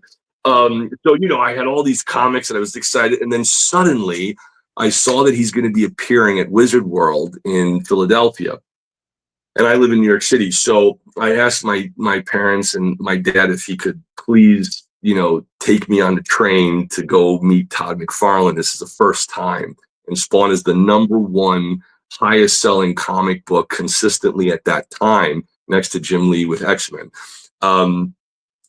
And they're selling millions of copies a month of every issue of Spawn. It's like the huge thing. It was on all the newspapers, and it was a big, incredible time. It was like the rock star moment of the comic book industry. So I remember just being like, I have to find a way to get his attention and stand out differently, because he's going to have thousands of people online, which I knew. So I spent many months building a latex molded, sculpted Spawn costume, like a three-dimensional costume, with an external mask that you pull off, and you have the hamburger burnt, Spawn face underneath, and real 3D skulls. And I actually took a Skeletor sculpture and cut it and carved it as the 3D skulls for the thing. And I made it into like 3D monkey skulls, if you will, for Spawn, because at the time Spawn had these flat 2D cardboard cutout skull kind of logos. And I said, let's use real skulls, which I ended up doing, by the way, in the artwork I did in issue 30. And from that day on, Todd adopted the 3D skull look from that poster that I had done. So if you look, you'll see the comic all flat. Then you see my poster, and then from that day on, that double-page spread is all three-dimensionalized monkey skulls, which was kind of cool. So I feel like I did some little contribution or something. Yeah, you did. But I'm telling you, I was building this whole suit, and I got this, metallic red material and fabric with wings and this bodysuit and this whole. It looked like the Batman suit, but Spawn, So I build this whole suit. I pack it into these suitcases. My dad is taking me on the train. I'm carrying my big stack of comic books that I hope Todd will sign for me. And I'm holding the bag, and we're walking in the subway. And I was like, wow, the bag feels so light. And I look, and there's a hole at the bottom of the bag. And across the platform are all like 50 comic books on the floor. And I said, oh no. And I said, if I go and get those, I'm going to miss the train and I'll miss meeting Todd McFarlane. So I just stand there and hold myself back as the doors close and I say bye to my comics. Oh, Yeah, man, it was painful, but Yeah. oh. that's what happened. Yeah. And then we're on the train and I'm like, oh, I have nothing for him to sign. I'm so sad. I was like, I'm a big collector. I have a humongous toy collection and comic book collection, like 100,000 toys and, stuff that I've collected over the last, lifespan that I've ever been involved in collecting. So I love this stuff and it kills me to have, lost those. But we get to the convention. And my dad helps me, in the Spawn suit, the big latex molded rubber head and the, muscles and the cape and the whole thing. And at the time, they had only had a, like Al Simmons, his friend, in a cloth material Spawn suit at the time, and they had the big Spawn dragster mobile and stuff. So I go down to the convention floor, and just as I thought, the line wrapped outside the convention, thousands of people online to get his autograph. This was like, and actually, if you go to Todd McFarlane's social media, you'll see him right up there right now. He just did like a charity signing, and the line in Burbank, It was wrapped around, They started lining up at midnight. Midnight. That's it. Mm-hmm. That's it. And so imagine that times 10 back then when he first launched. You know what I mean? So it was crazy. It was a madhouse. Wow. So I was like, oh my God, no one is ever. No one's going to get their book signed here. It's like there's thousands of people. I'm never going to get to meet him. And I'm standing there in the Spawn suit, and the line, like the Red Sea, just parts. And they're like, it's Spawn. Oh my God, that's the real Spawn. And because they thought of the suit as like the first latex mold real Spawn. And I was like, oh my God, and this path opens up. And I was like, okay, like awesome. I start walking down the line, right? And my dad is filming this on like home video. I do have home video of this, right? And I'm going down the line, okay? And Todd McFarlane is sitting, signing, little stuff like this. And then I remember he looks up and he goes, oh, like, what the hell? And he had this look on his face like, is this a crazy stalker about to kill me who thinks he's really Spawn or just a fan, Yeah. So he had this kind of scared, defensive look on his face, right? And I looked at him and I had my artwork with me and I was like, hi, Mr. McFarlane, and I'm a huge fan of yours and I would be my honor to draw for you one day and here's my artwork. And he's doing this, he's just kind of nodding and stuff. And I was like, and thank you for your time. And I don't want to interrupt you. I see you have a big line and everyone was very kind to let me come up to you here and nice to meet you. And I shake his hand and I walk away. And I was like, okay, great. I left my packet. I walked away. We're good.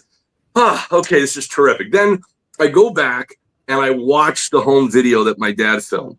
And what everybody heard, including Todd McFarlane, was not, hello, Mr. McFarlane, nice to meet you. I'm an artist. They heard this. And I was like, oh my God. And he's doing, And now I could see clearer on the home video. Nobody could hear what I said through the thick rubber mat at all. At all. It was a disaster. And then to make it worse, as Todd leans down, okay, God bless him, takes out a limited edition print, signs it, hands it to me, and I'm walking away. Oh, no. Yep. Yes. My dumbass walks away, leaving Todd McFarlane holding us, and he looks like he's like, he's like, oh, big fun. Like, okay, what the fuck? So I was like, if you could have seen me, like my face turned like white, like I was like dying inside. I was like, oh no. And I remember, and my dad was like, oh, I'm sorry, Greg. Trying to console me. And I was so sad, and this was like the end of the year, and I was so depressed about this. And I was really down. Like I was really upset, And then fast forward to the following year, February, about 6 months later or so. They were having the International Toy Fair. And again, I love toys. So I made a fake little business card called GW Toys. And back then you just needed to show that you have a business card to enter the International Private Toy Fair. So I made my little fake cards and I would, hand it. And on the back of the card, it's a green card. And on the back of the card is a drawing that I did of Spider-Man punching the Hulk which was based on McFarlane's drawing that I did like in a little card just as my tribute to Todd, you know, which makes no sense why I would have that on the back of my toy card, you know what I mean? But hey, I didn't know what I was doing. I was young, you know. So I go in there and I get into Toy Fair and I'm walking around and I'm all excited about all the new toys that are going to come, you know, and they get a preview of everything that you don't get to see for a year or two. So back then this was like a big deal. And I'm all excited and stuff. And then suddenly off in the distance, I see an enormous red cape. I was like, wow, that doesn't look like Superman's cape. That kind of looks like Spawn. I'm like, but that's impossible. What would Todd McFarlane and Spawn be doing here? So I run, and I run up to the guy, and it's Al Simmons, the real guy, dressed up as Spawn with the giant cape. I said, oh my God. I said, Spawn. I said, what are you doing here? He says, Todd is launching a new toy line. I said, what? He says, yeah. I said, is Todd McFarlane here? He says, yeah, he's upstairs. You want to come up? I was like, yes. Are you kidding me? You know, so I go up. Exactly. And so I go up and I'm literally, you know, walking next to Spawn. And I'm like, this is just unbelievable. And there I see sitting in a little cubicle is Todd McFarlane with the head of Toys R Us pitching that he has new action figures for Todd Toys called Spawn. And it was the birth of his toy company, right? Which is amazing since, you know, McFarlane Toys now does all the DC, you know, line and Mortal Kombat and everything he's been doing with Spawn. So I'm sitting there and I'm like, there's nobody else here to get his autograph. This is crazy. This is amazing.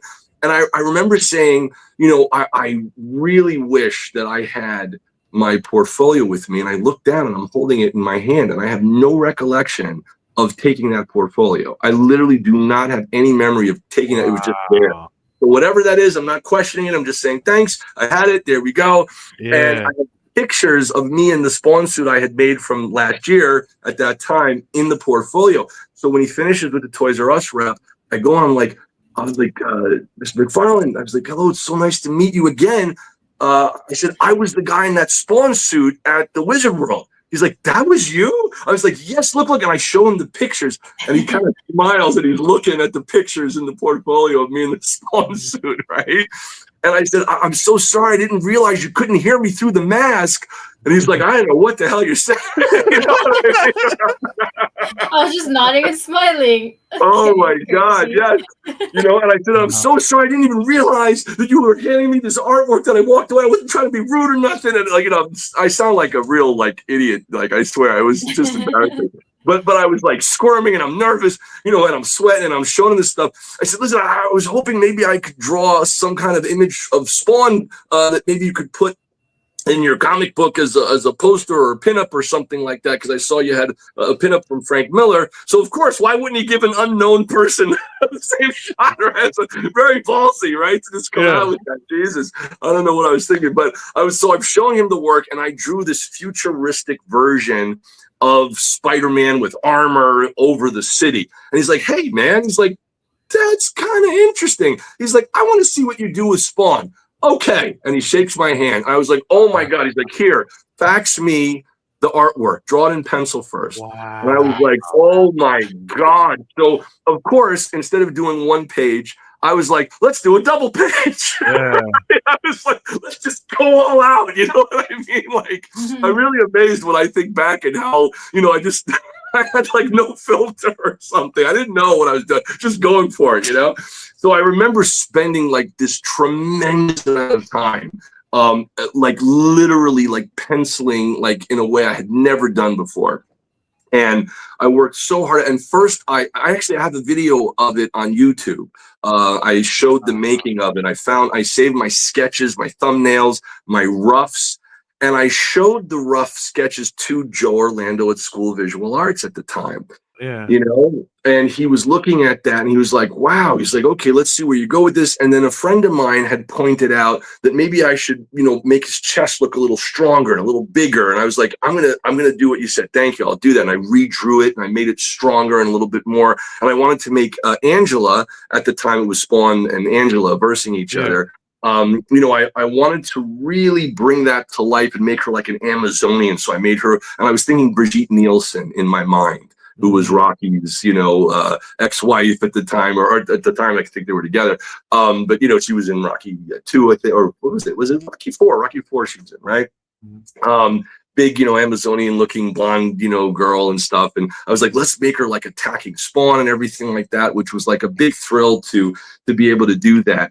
And, and I did the pencil and I faxed it and I'm waiting by the fax. Nothing, absolutely nothing. And I was like, oh, this is terrible. Did they get the fax? Did they reject it? Do they hate it? I don't know what to do, And this is now when Joe Orlando held up the work in School of Visual Arts and said, everybody, this is going to be the first printed work in the class. Take note. And I was like, oh my God, that's when everyone started to a big divide. Half was happy for me, half hated me. You know what I mean? It was that whole thing. So fast forward, I didn't know what to do. And my mom was like, you know what? Why don't you fax him a cute little note of you fretting, like you actually are fretting, waiting for the fax. So I drew a cartoon version of myself standing at the fax doing this, waiting for a reply, and I faxed it to them. Nice. Nice. No, that's Mom always that's knows smart. what to do. That is such a smart idea. Gotcha. Yeah, shout out to Mom. That's genius. Shout out to Mama BeyondComics, Pat Gallant White. And my dad, Martin White, was like, hey, that's a good idea. This is great. So I'm waiting. So I go into School of Visual Arts, and it's the last day of class for my Klaus Janson class that I was in, who again inked The Dark Knight Returns with Frank Miller and stuff. And I'm in the class, and just to show you how long ago this was, for issue 30 of Spawn, I get a page, like a beeper. Everybody thought I was a drug dealer because I had a pager. But it was just that my mom was worried about me and asked me to carry a pager. That was it, Wow. So I had the pager, and the pager goes off, beep, beep, beep. Like, there's Graig with the pager again, that whole thing. So I remember I go down the stairs, and I again, phone booth, call. In the school, they had a phone booth. And I'm calling, I'm like, hey, what's up? My mom's like, Graig, listen to this. And then she puts the phone to the audio recording on the answering machine from Terry Fitzgerald, who is not just the name of the character in Spawn, but also the actual person who was the vice president of McFarlane Media, Todd McFarlane. And he says, hey, listen, Todd approved your artwork. We really like it, and we give you permission to send us an inked version. You can ink it yourself, which has never really been done back then. You always have someone else ink your own pencil. So I was so excited that they're giving me the opportunity to ink my own work, Wow. And I'm using crow quills and brushes, and I spent a lot of time learning how to ink, behind the scenes for quite some time as well. So I was screaming out like with joy, yes, yes, and everyone comes out of the class. What happened? I was like, Tom DeFro's publishing my Spawn pin up. They're like, both pages. I'm like, yes. It was so exciting, and again, half the people nice, supportive, the other half furious, very jealous, angry, but it was such a great moment. But I learned at that moment, oh wow, people can really start to resent you for succeeding. They kind of want you to stay unsuccessful so that you're kind of part of whatever they're a part of or something.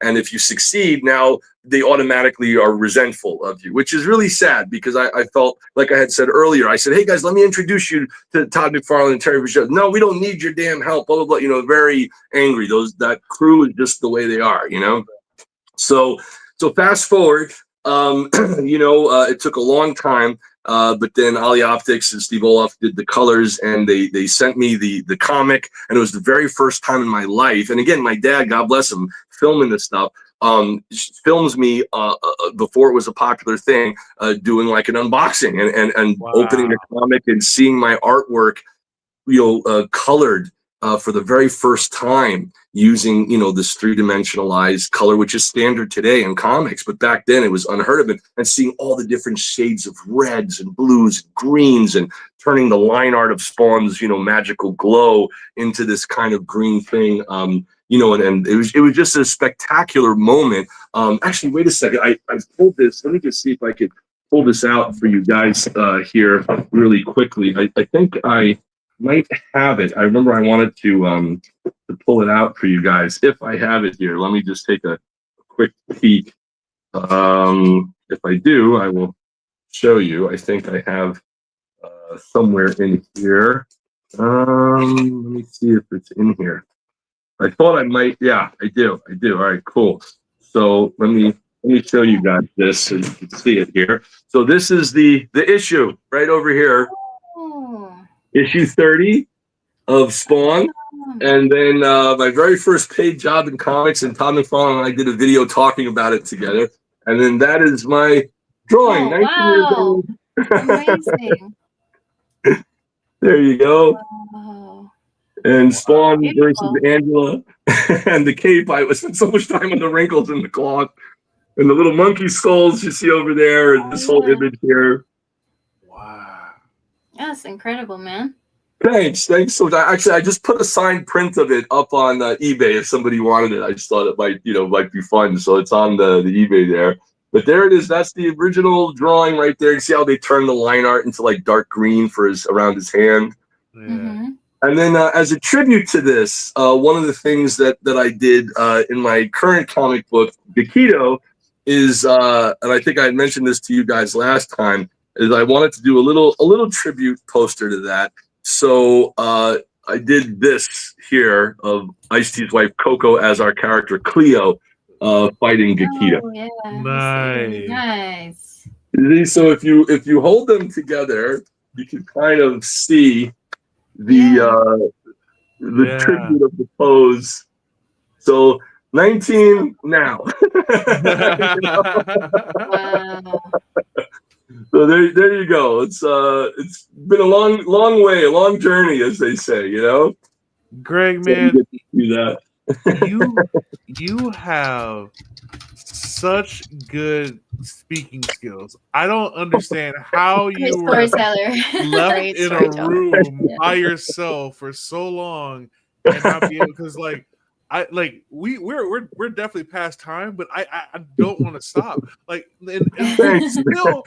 still there's so much I want to know, Part right? two. Like I please, like I think we need you part 2 just to go over your collection, because I want to see Yes, what I you want to collect. see what you got. Like, because I know your collection stories have to be insane. Like I know of 2 toys that I already want to see that I heard from other. Like, you have an Inspector Gadget transforming van that I gotta see this thing. It's Like, so cool. or just know.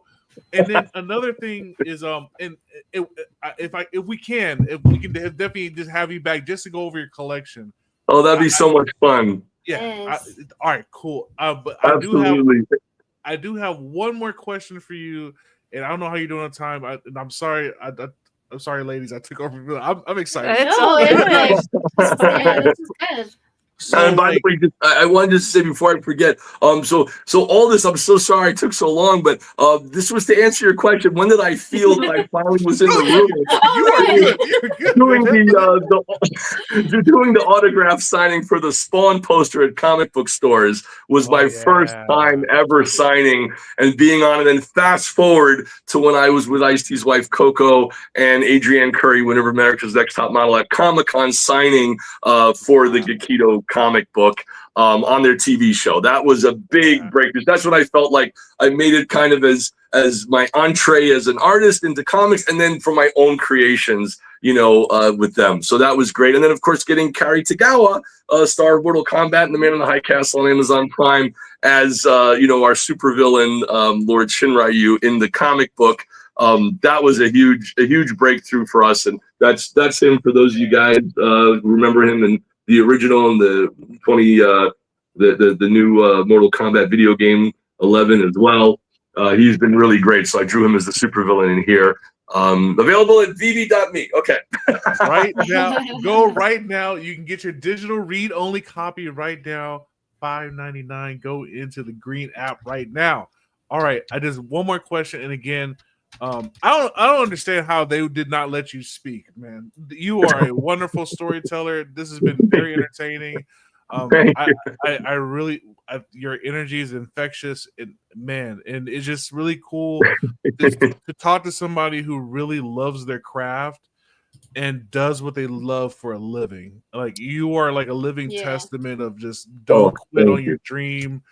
It's hard going. It's hard. And we very see it. hard. Yeah. We see it, but like, that's the beauty of it, right? You do it because you love. You have that passion, and we can still tell it burns in you. So that's a beautiful thing. Thank you, man. Thank you. That leads me to my question, because you have come from the school of technique, right? Where you're drawing, hand drawing. You come from hand drawing, everything lining, and then you're starting to see, all right, now they're having this kind of concept of drawing coming in, and now leading all the way to AI now. Yes. So what is it like for you, and what would you say will be your advice to artists who are kind of scared of it all going away? That is such a great question. Well, I'll tell you, with this book, with Kikito, the cover is drawn pencil and inked by hand, and then scanned to the computer, digitally colored, and then so is the first page, right? But I transferred after this page to drawing directly into the computer on the Cintiq Wacom, the Wacom tablet. So everything else in the book was drawn directly on the screen. And that was a big transition for me, and very hard to get used to drawing, because the screen was very thick that I was using at the time. The same one that Todd McFarlane was using up until a couple of years ago. So all the work in the comic book here was all drawn directly on the screen by hand, which I found to be actually kind of harder, because at the time it was difficult to get like a thin to thick line, but what was easier was that you could zoom in and really draw like the eyeballs and zoom back out, and it's like it looks perfect, you know? So being able to add more detail, but at the same time there's also an art to simplifying drawings that have a long distance shot. Like, for example, if Spider-Man is drawn up close, you see all the webs, but if you draw him in a small panel, you don't see any webs. He's just red, right? They remove the webs. So you have to kind of artistically choose what to do. And then that brings us now, fast forward to AI. And I think that it's a very valid point for people to originally be anti-AI, to be against it. It is taking away jobs from people, right? And that's a frightening thing. So what I want to develop is what I call ethical AI use, where you are using AI as a tool the way you would use Photoshop. But this comes down to the individual. You know, this is a big ask for people to do it. And for example, I won't have AI create for me. I don't want to do that. I feel that's wrong. It doesn't seem ethical to me. So I create everything, right? Drawing into my sketchbook, scanning into the computer, digitally, you know, inking it, then coloring it now, you know, and then I could bring that original art that I created into AI and say, hey, can you make him walk across the room?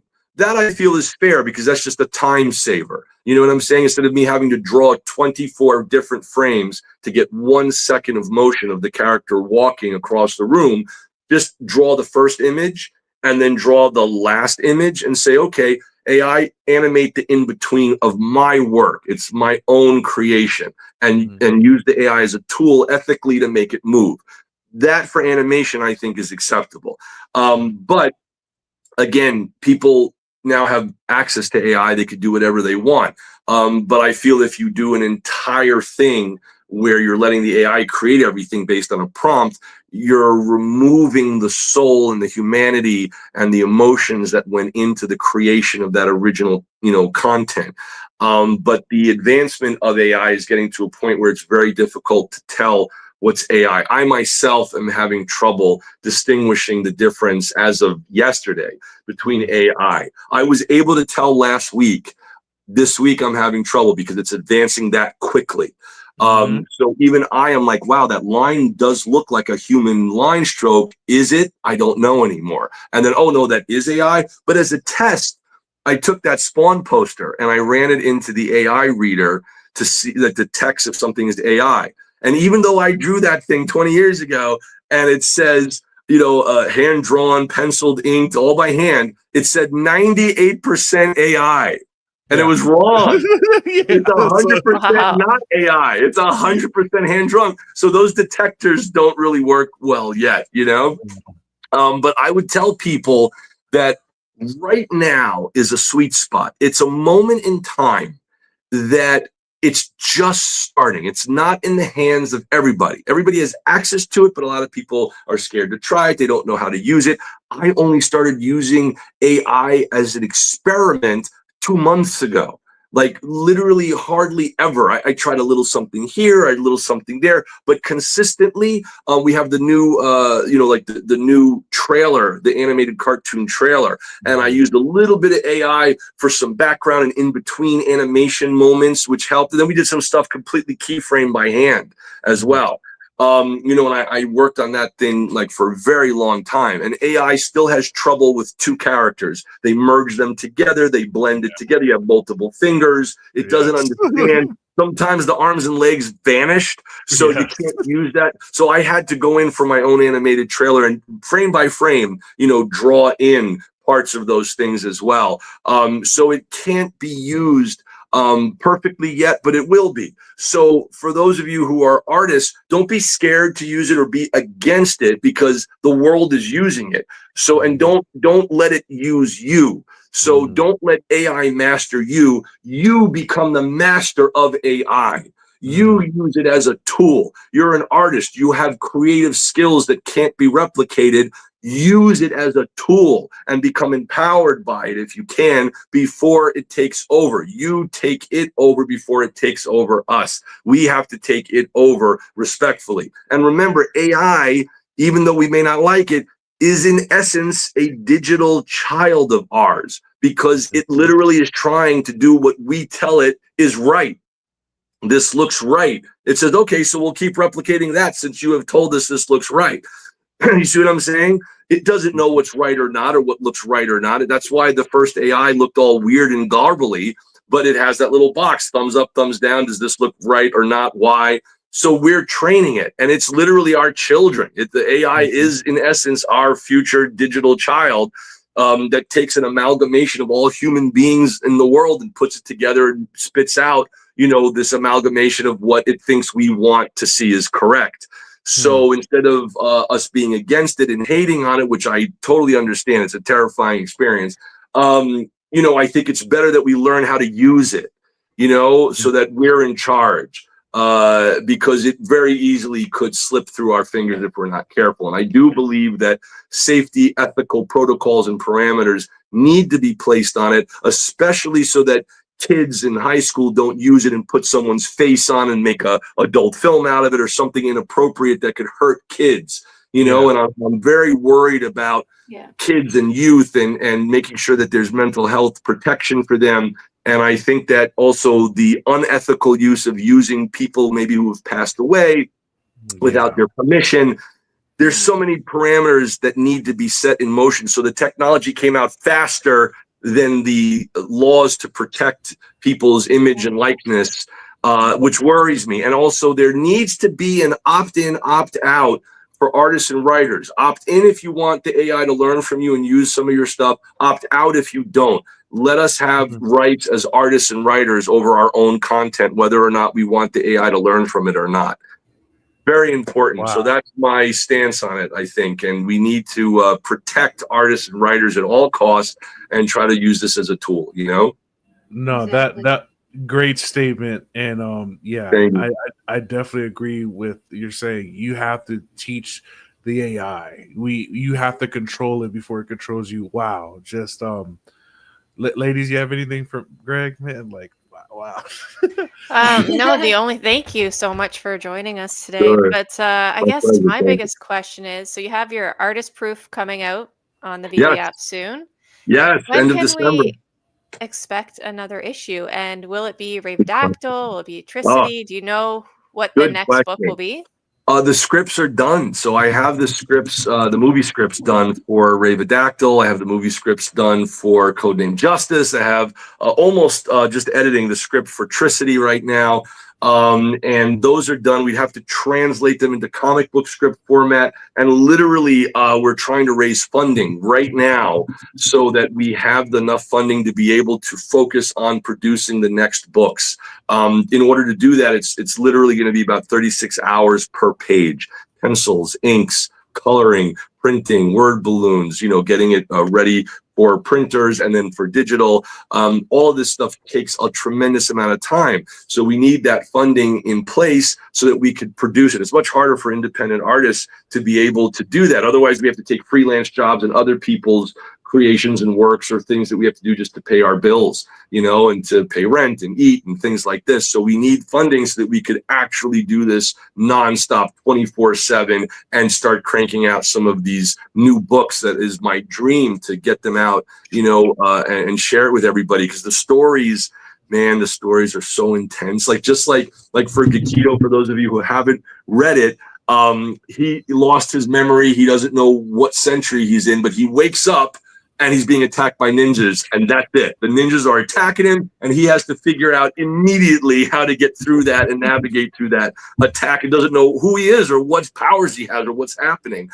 So if you check out the animated trailer, you can see it on our social media. Please follow us on social media for updates, by the way, and we might even pick one of you guys to have your name and your likeness possibly appear in one of our next comic books, which would be really cool. Ooh. And so basically I want to work on these things simultaneously, but we need funding. So if anybody knows investors, let us know. That'd be awesome, and hopefully we can accelerate production a little faster on producing the books. I already have like a few pages here and there, kind of lined up, penciled and things like that, but it's a very intense story. And Codename Justice deals with trying to get to the truth behind all the corruption and conspiracy theories and find out what's real and what's fake and what's true and what's false, and this is a Codename Justice over here.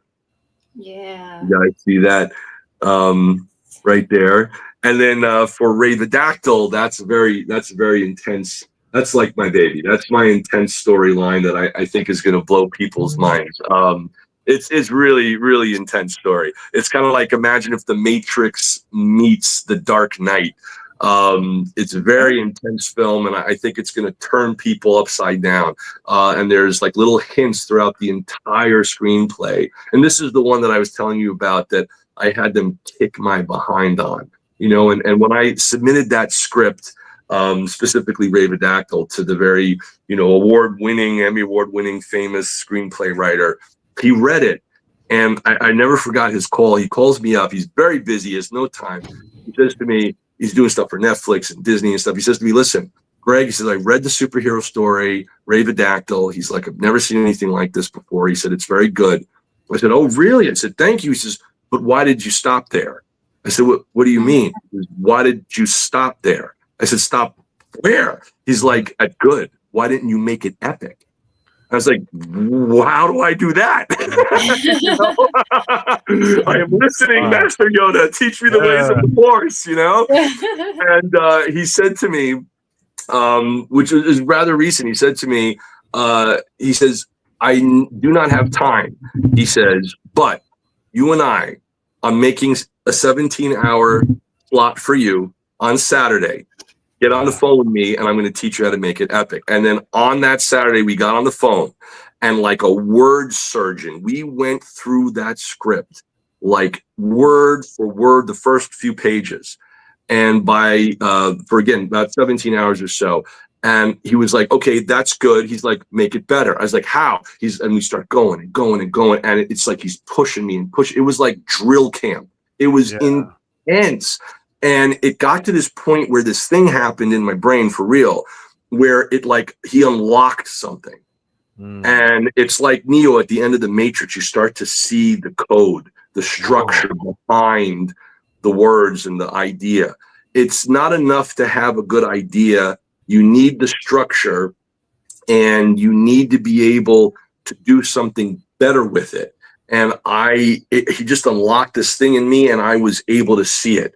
And I said, so we could do it like this and like this and like this. And I start like talking like real fast. And I'm like, this, boom, boom, boom, boom, boom. I said, and then we could like design the structure of every panel so we could control the reader's eyes to look through the page in order to make them understand the depth of the under structure inside the story of the line, and then punch it here and then go here.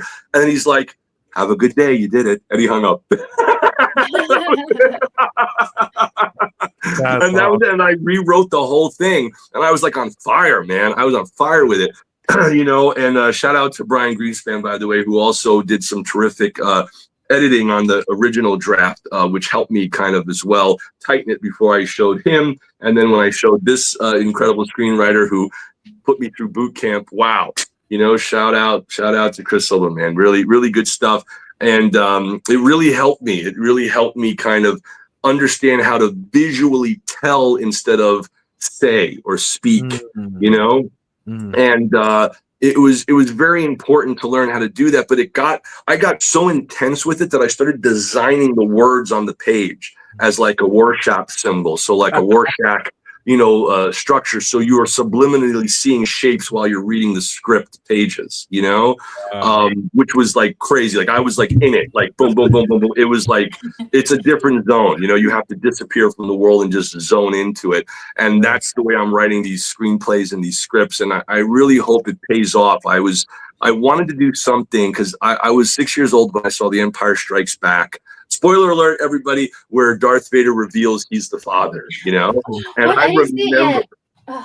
Bro. Oh, I'm sorry. I'm just kidding. Can you He's imagine? the father of who? Don't worry.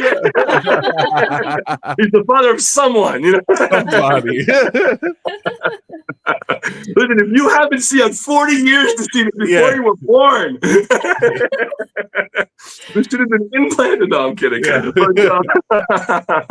But yeah, man, like I want people to have that shock reaction to my scripts. And I spent so much time, like waking nights trying to figure out how do I decipher that kind of shock that really pushes the story forward. It can't just be inserted. It can't be out of nowhere. It has to build to a crescendo throughout the whole thing so that people have a chance to figure it out. And that's what I did. And when I finally it clicked, I was like, oh yes. And there's like these two giant shocks in Ravedactyl, and there's also these two giant, you know, turn your world upside down type of thing on my Codename Justice script as well. Shocking reveals, shocking twists and turns, things that I think will just have people be like, oh my God, like how, like what? It's like trying to take that twist shock ending of Star Wars and turn it upside down on its head in a way that hasn't been done before, but gives you that same feeling of wow, you know, and I wanted people to feel that. I wanted to feel it, you know, I wanted to make sure that when I'm like my hardest critic, you know, and people don't know that, but like I beat myself up with this stuff until I nail it, and I won't stop until I nail it. And if I can't nail it, then I'm not going to stop until I nail it. Once I nail it, pow, then you come out with it. Now we do. So now all we need is funding, and I could start, you know, producing it and release it. And I hope you guys will enjoy it because it's a real journey. It's like a fun, adventurous journey to take everybody on, you know, and see, I want to run contests. Like, can you figure out the ending? Can you, you know, before we reveal it, I want people to see how close they come. And I really want to give like a special, like maybe a signed original sketch or something to whoever figures out, you know, the ending, if they could figure it out and put those pieces together. Cause I'm dropping hints constantly. Oh, you got the right crowd for that. We all like to be detective. We're all super like to get into our stories and stuff like that. And definitely, man, awesome. whatever you're gonna need, man. I think this community is definitely going to support you because, you know. Thank you, guys. Thank you. Again, we can see the passion that comes through you. We can see the passion that you put in your project, and it makes us excited, right? It makes us excited to see what else you're going to put out and how much. You know, and now we learned your craft and how much dedication it took, right?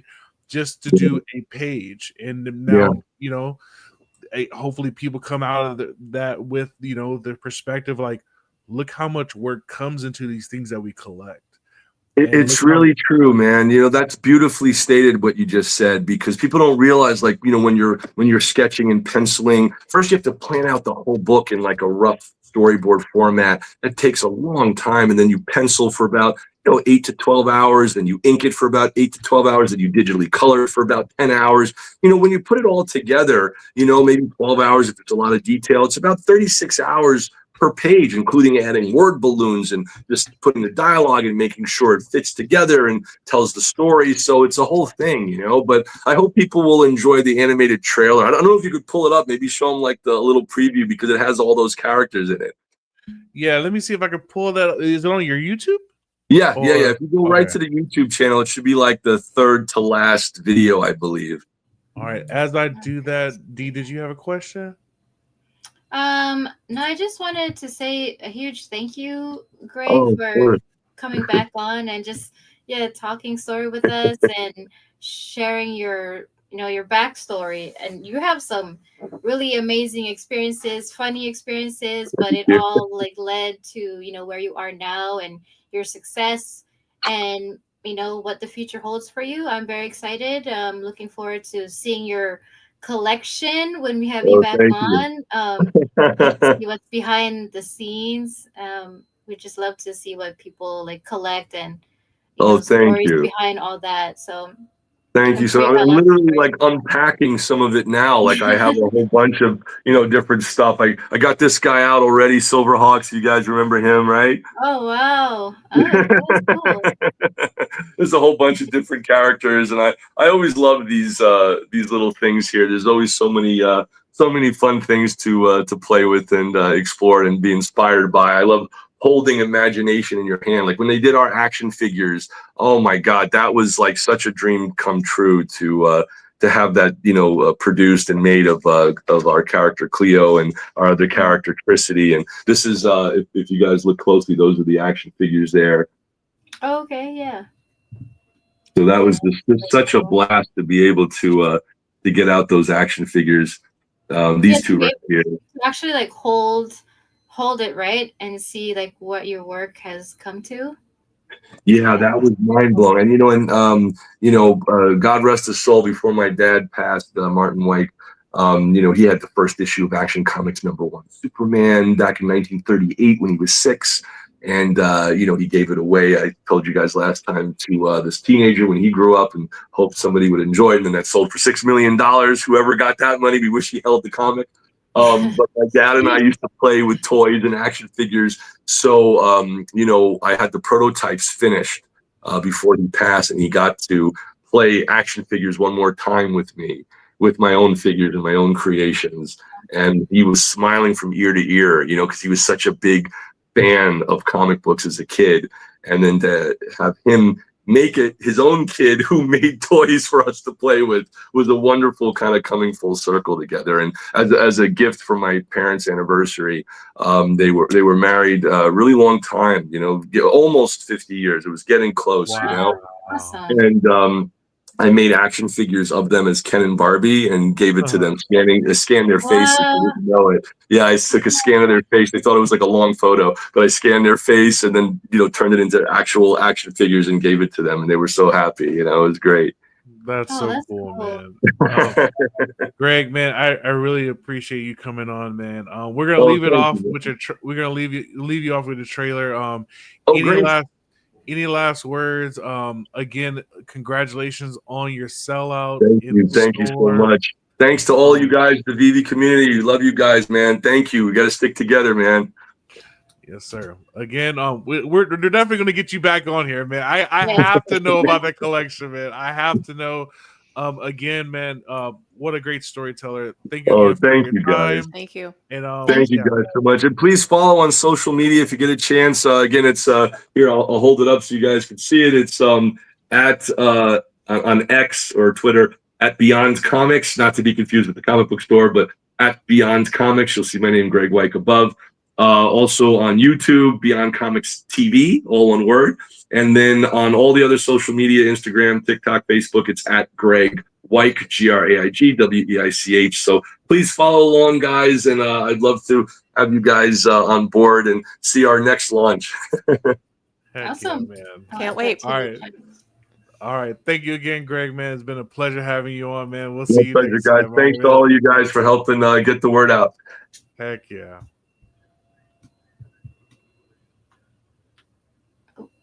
Ageless warrior assassin fighting throughout the centuries to discover who wiped his memory and why, in order to save mankind from the evil force bent on world domination.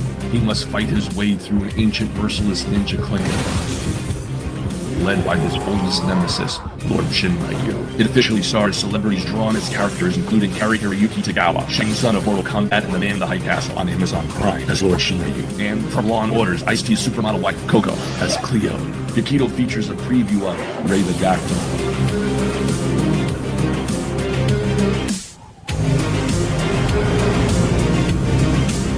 Electricity.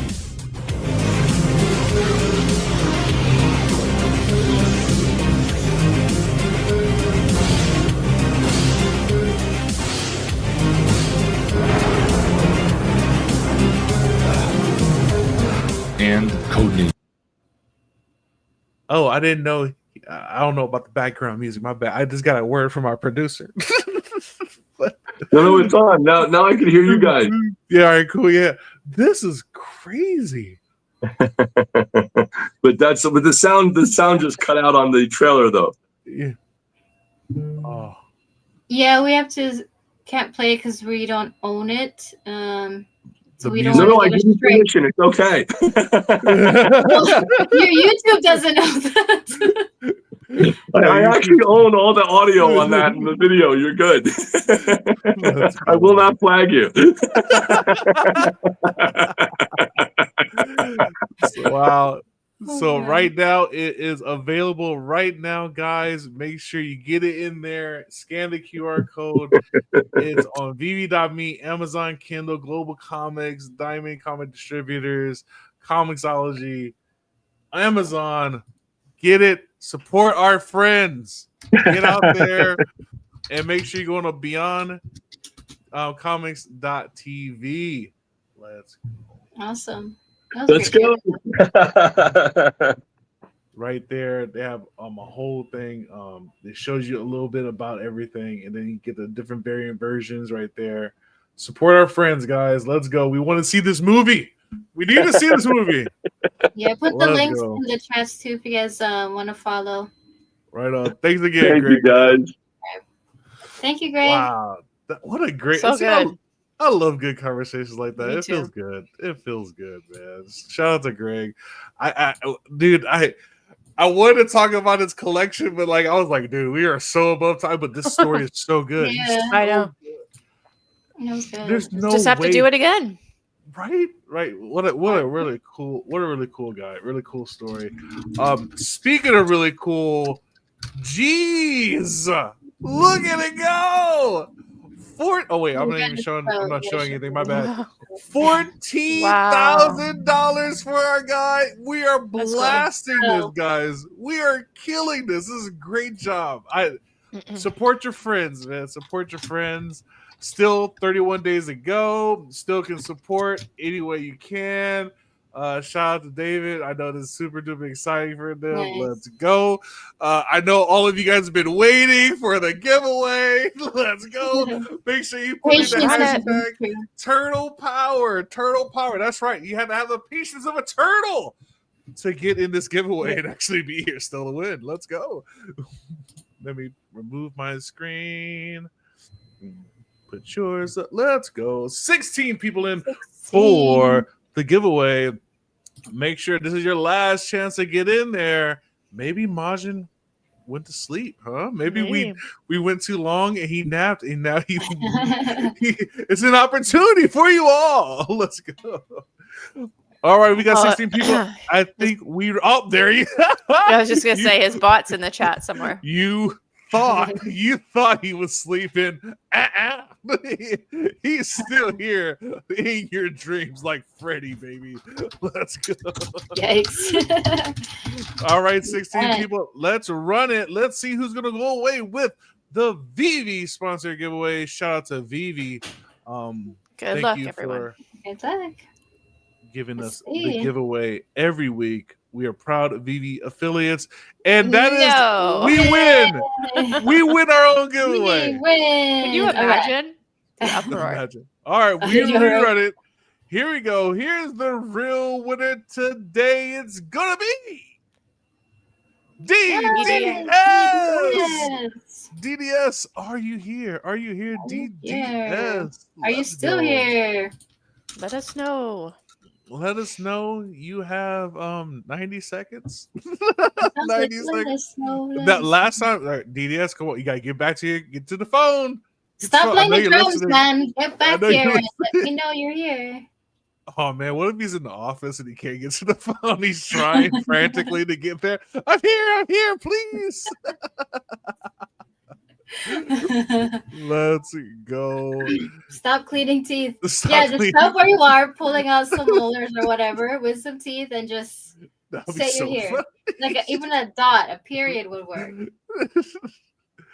All right. Oh, we're gonna give him 60 more seconds of grace and gratitude, and let's see what's gonna happen. 60 seconds. That's so long. Okay. Oh my gosh. That's long. Oh, we waited. Raven, did you do your 2 pulls yet? I did. Okay. Did you get it? I haven't opened them yet. Oh.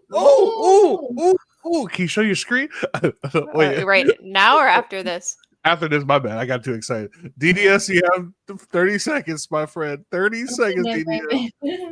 I know. I think Raven got it because they're gone. They're gone. Is it sold out? No. It's 25 left, but the 2 big ones are gone. But one got pulled while we were still talking to Graig. Yeah. All right, it's time for a reroll. Sorry, DDS, man. We'll get you on the next one. All right, next here we go. one. 3rd time's a charm. I'm sorry, DDS. I know you're listening to this right now. Like, I want to get back. I want to get there. Raven! Let's Take go. that, Vasion. No, spin it again. I'm not allowed to win. All right. But it's still lovely to see. Reroll. Okay. 4th time's a charm. 4th time's This is the last one, okay? Let's go. Because the other person is going to be here. It's going to be Richard. Richard. I know Richard's in here. Let's go, Yeah, Richard. you just typed. So. Another one. Okay. Another one. Let's go. Shout out to Richard. Make sure you get in contact with On My Way or Flexi and let them know that you are a winner here on virtual radio. That's on Tuesdays. Let's go. And we're going to take it immediately to our correspondent, Raven, who has 3 mystery cases. While we do FANABLE. this, should we have people enter something in the chats for the FANABLE giveaway?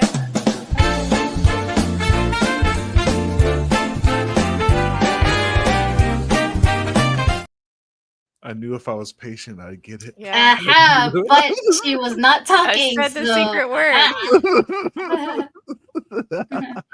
Let's go.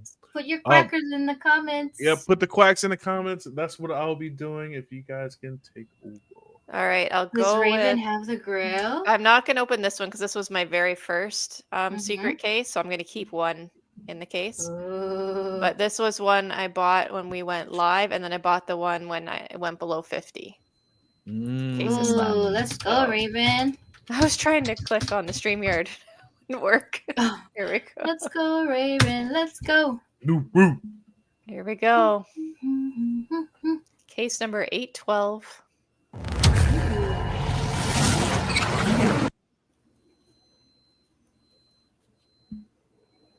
Of course. Did it freeze on me? Oh, there it is. I think I've got too many screens open. It's okay. Slow rolling. We're slow rolling. Whoa, Big one. it's a Big one. grill. The suspense. I know. The It's like, I'm gonna suspense. close some tabs. Make sure you're also putting quack in the comments. Quack in the comments. It's there. I'll just skip. Let me just skip the Yeah. animation, maybe. it's so good and so hot. It's Wonder Woman. Oh, that's Wonder Okay. Woman number 8, I believe. Number 9. Number 9. Wonder Woman number 9. All right. Let's do Okay. this one. Here we go. Here's the big one. Here's the big one. Edition 955. Nice. Oh, good number. Okay. Go. I don't know why it's pausing for me. It's because you're probably on StreamYard. And Yeah. Okay. Well, I'll just skip. it's I a lot can't. of big money. Big bucks, no whammies. Come on. Come on. I want to see the animation. That's the best part.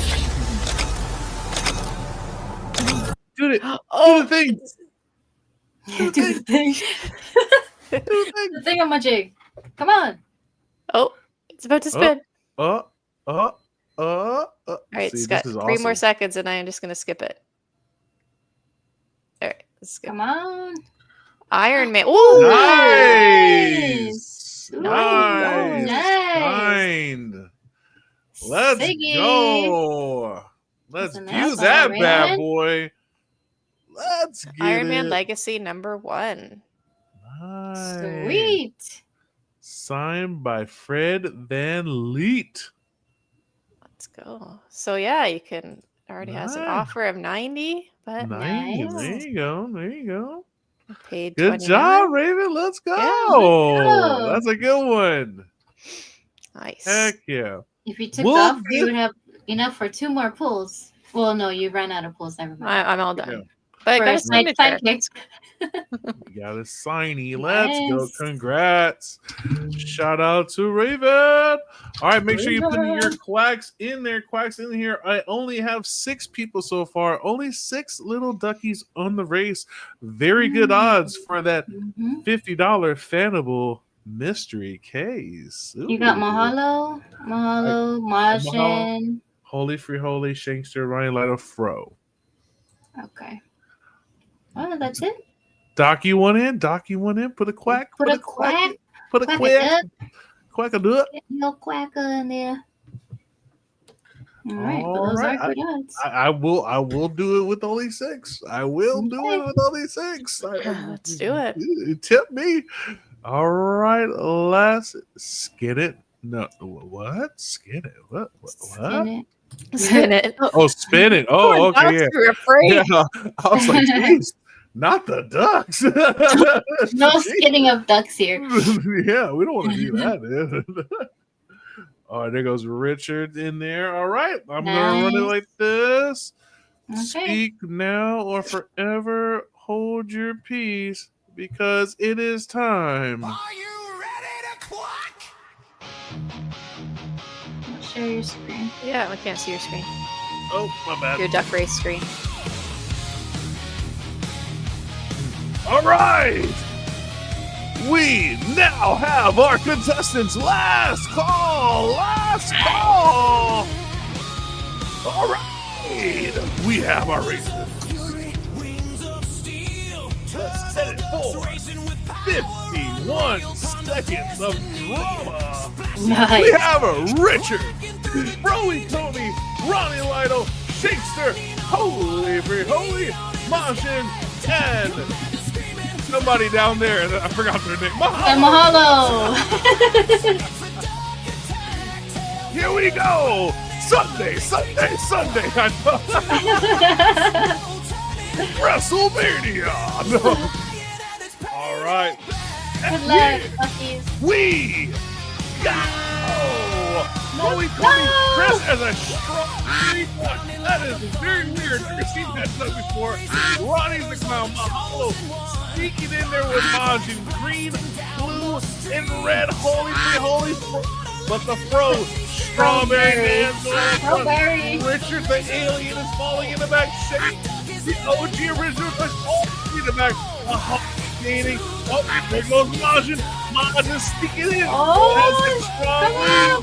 Uh-oh, wait a minute. Oh, here comes Ronnie. He's not clowning around anymore. Will he beat Majin? Will the sensei beat the apprentice? Majin's holding up. Oh, no. where's It's Shakespeare. Oh, Bro's coming back. Bro's coming back. Oh my gosh. Now you have the power of That was an exciting one. Oh my goodness, the Froberry! Whoa. Strawberry. The Froberry wins! Now, I will say, usually when they are in the beginning, they're winning in the beginning, they're definitely going to lose. But he won. Like, he came back. That was actually cool. That was cool. Strawberry Let's for the go. win. The Congrats, Froberry. Froberry. strawberry gate for the win. Let's go. I'd never seen the strawberry duck. I don't even know how that was rendered. That was wild. Let's go, man. Congrats, brother. What a great episode. Thank you guys for staying for our extra long episode today. But it is what it is. We had to when you have a great person just speaking from the heart, you got to get those stories. And what incredible stories, man. Like what I'm just saying, like I was really surprised of how great of a storyteller he was, man. Let's go. Fro, you have a chance to win pick number 1 through 7. I'll be your Froberry. I'll be your Huckleberry. Somebody tell. Let's go. Which one Shout do you out pick, to brother? Fro. 1 through 7, my friend. You give a pick. You give a pick. Let's go. Let's go, Fro. 3. Number 3. Here we go. Right. 1, Open up 2, 3. Number 3 for our guy, Right. Chloe Comey. What will he get? What will the FANABLE kiosk pick? Here we go. We are going to reveal. Reveal. Mystery case number 1110 belongs to you. And it is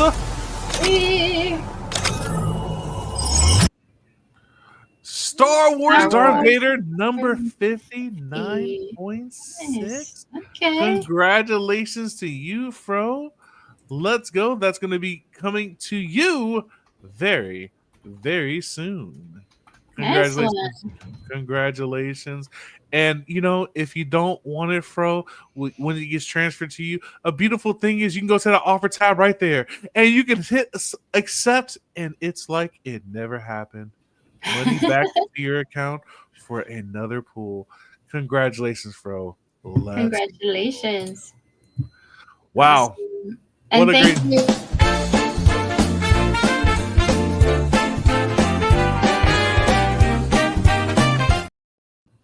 Thank you, Fanable, for the supported giveaway. All right. Yeah. It's so fun. I love it.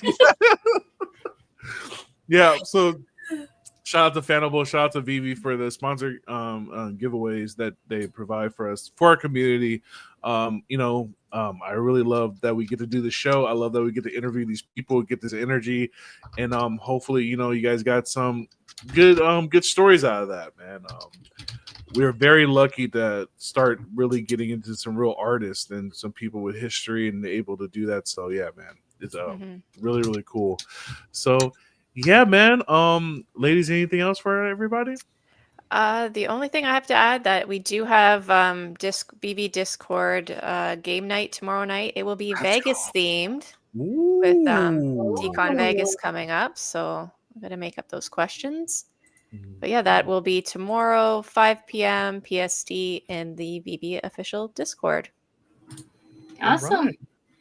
And we're also going to have an X Space tomorrow to go over Decon, all activities and fun stuff a week before it actually happens. So go check out the space and set your reminders for that. It's going to be me, Arcade, and Big Bro. Let's go. Let's go. All sorts of shenanigans and fun happening in that space. You never know with Arcade what's going to come out of his mouth and what I have to respond to, which is the fun of it, right? It's the fun of it. Right. So fun. But yeah, great show today, guys. Yes. One more thing. Sorry. Tonight's show, Future Watch at 7 p.m. PST. We're gonna be talking with It's Money Miller. All right. On his NFT project, music and photography, all that good stuff. Yeah. Check it. 7 p.m. PST. Nice. Let's go. Thank you, everyone, for joining us today. Congrats to the winners. And you've been listening to Virtual Radio, where we collect big and dream bigger. And we'll see you next time. Yeah, man. We're getting better. We're getting much better. You know, next time when we get my bad. I just had to. I had to. Yeah. All right, guys. Bye. Virtual radio, where the fandom grows with D1 and only Raven, the biggest bro. We dive into comics from pages to screens, comics and cultures like you have never seen.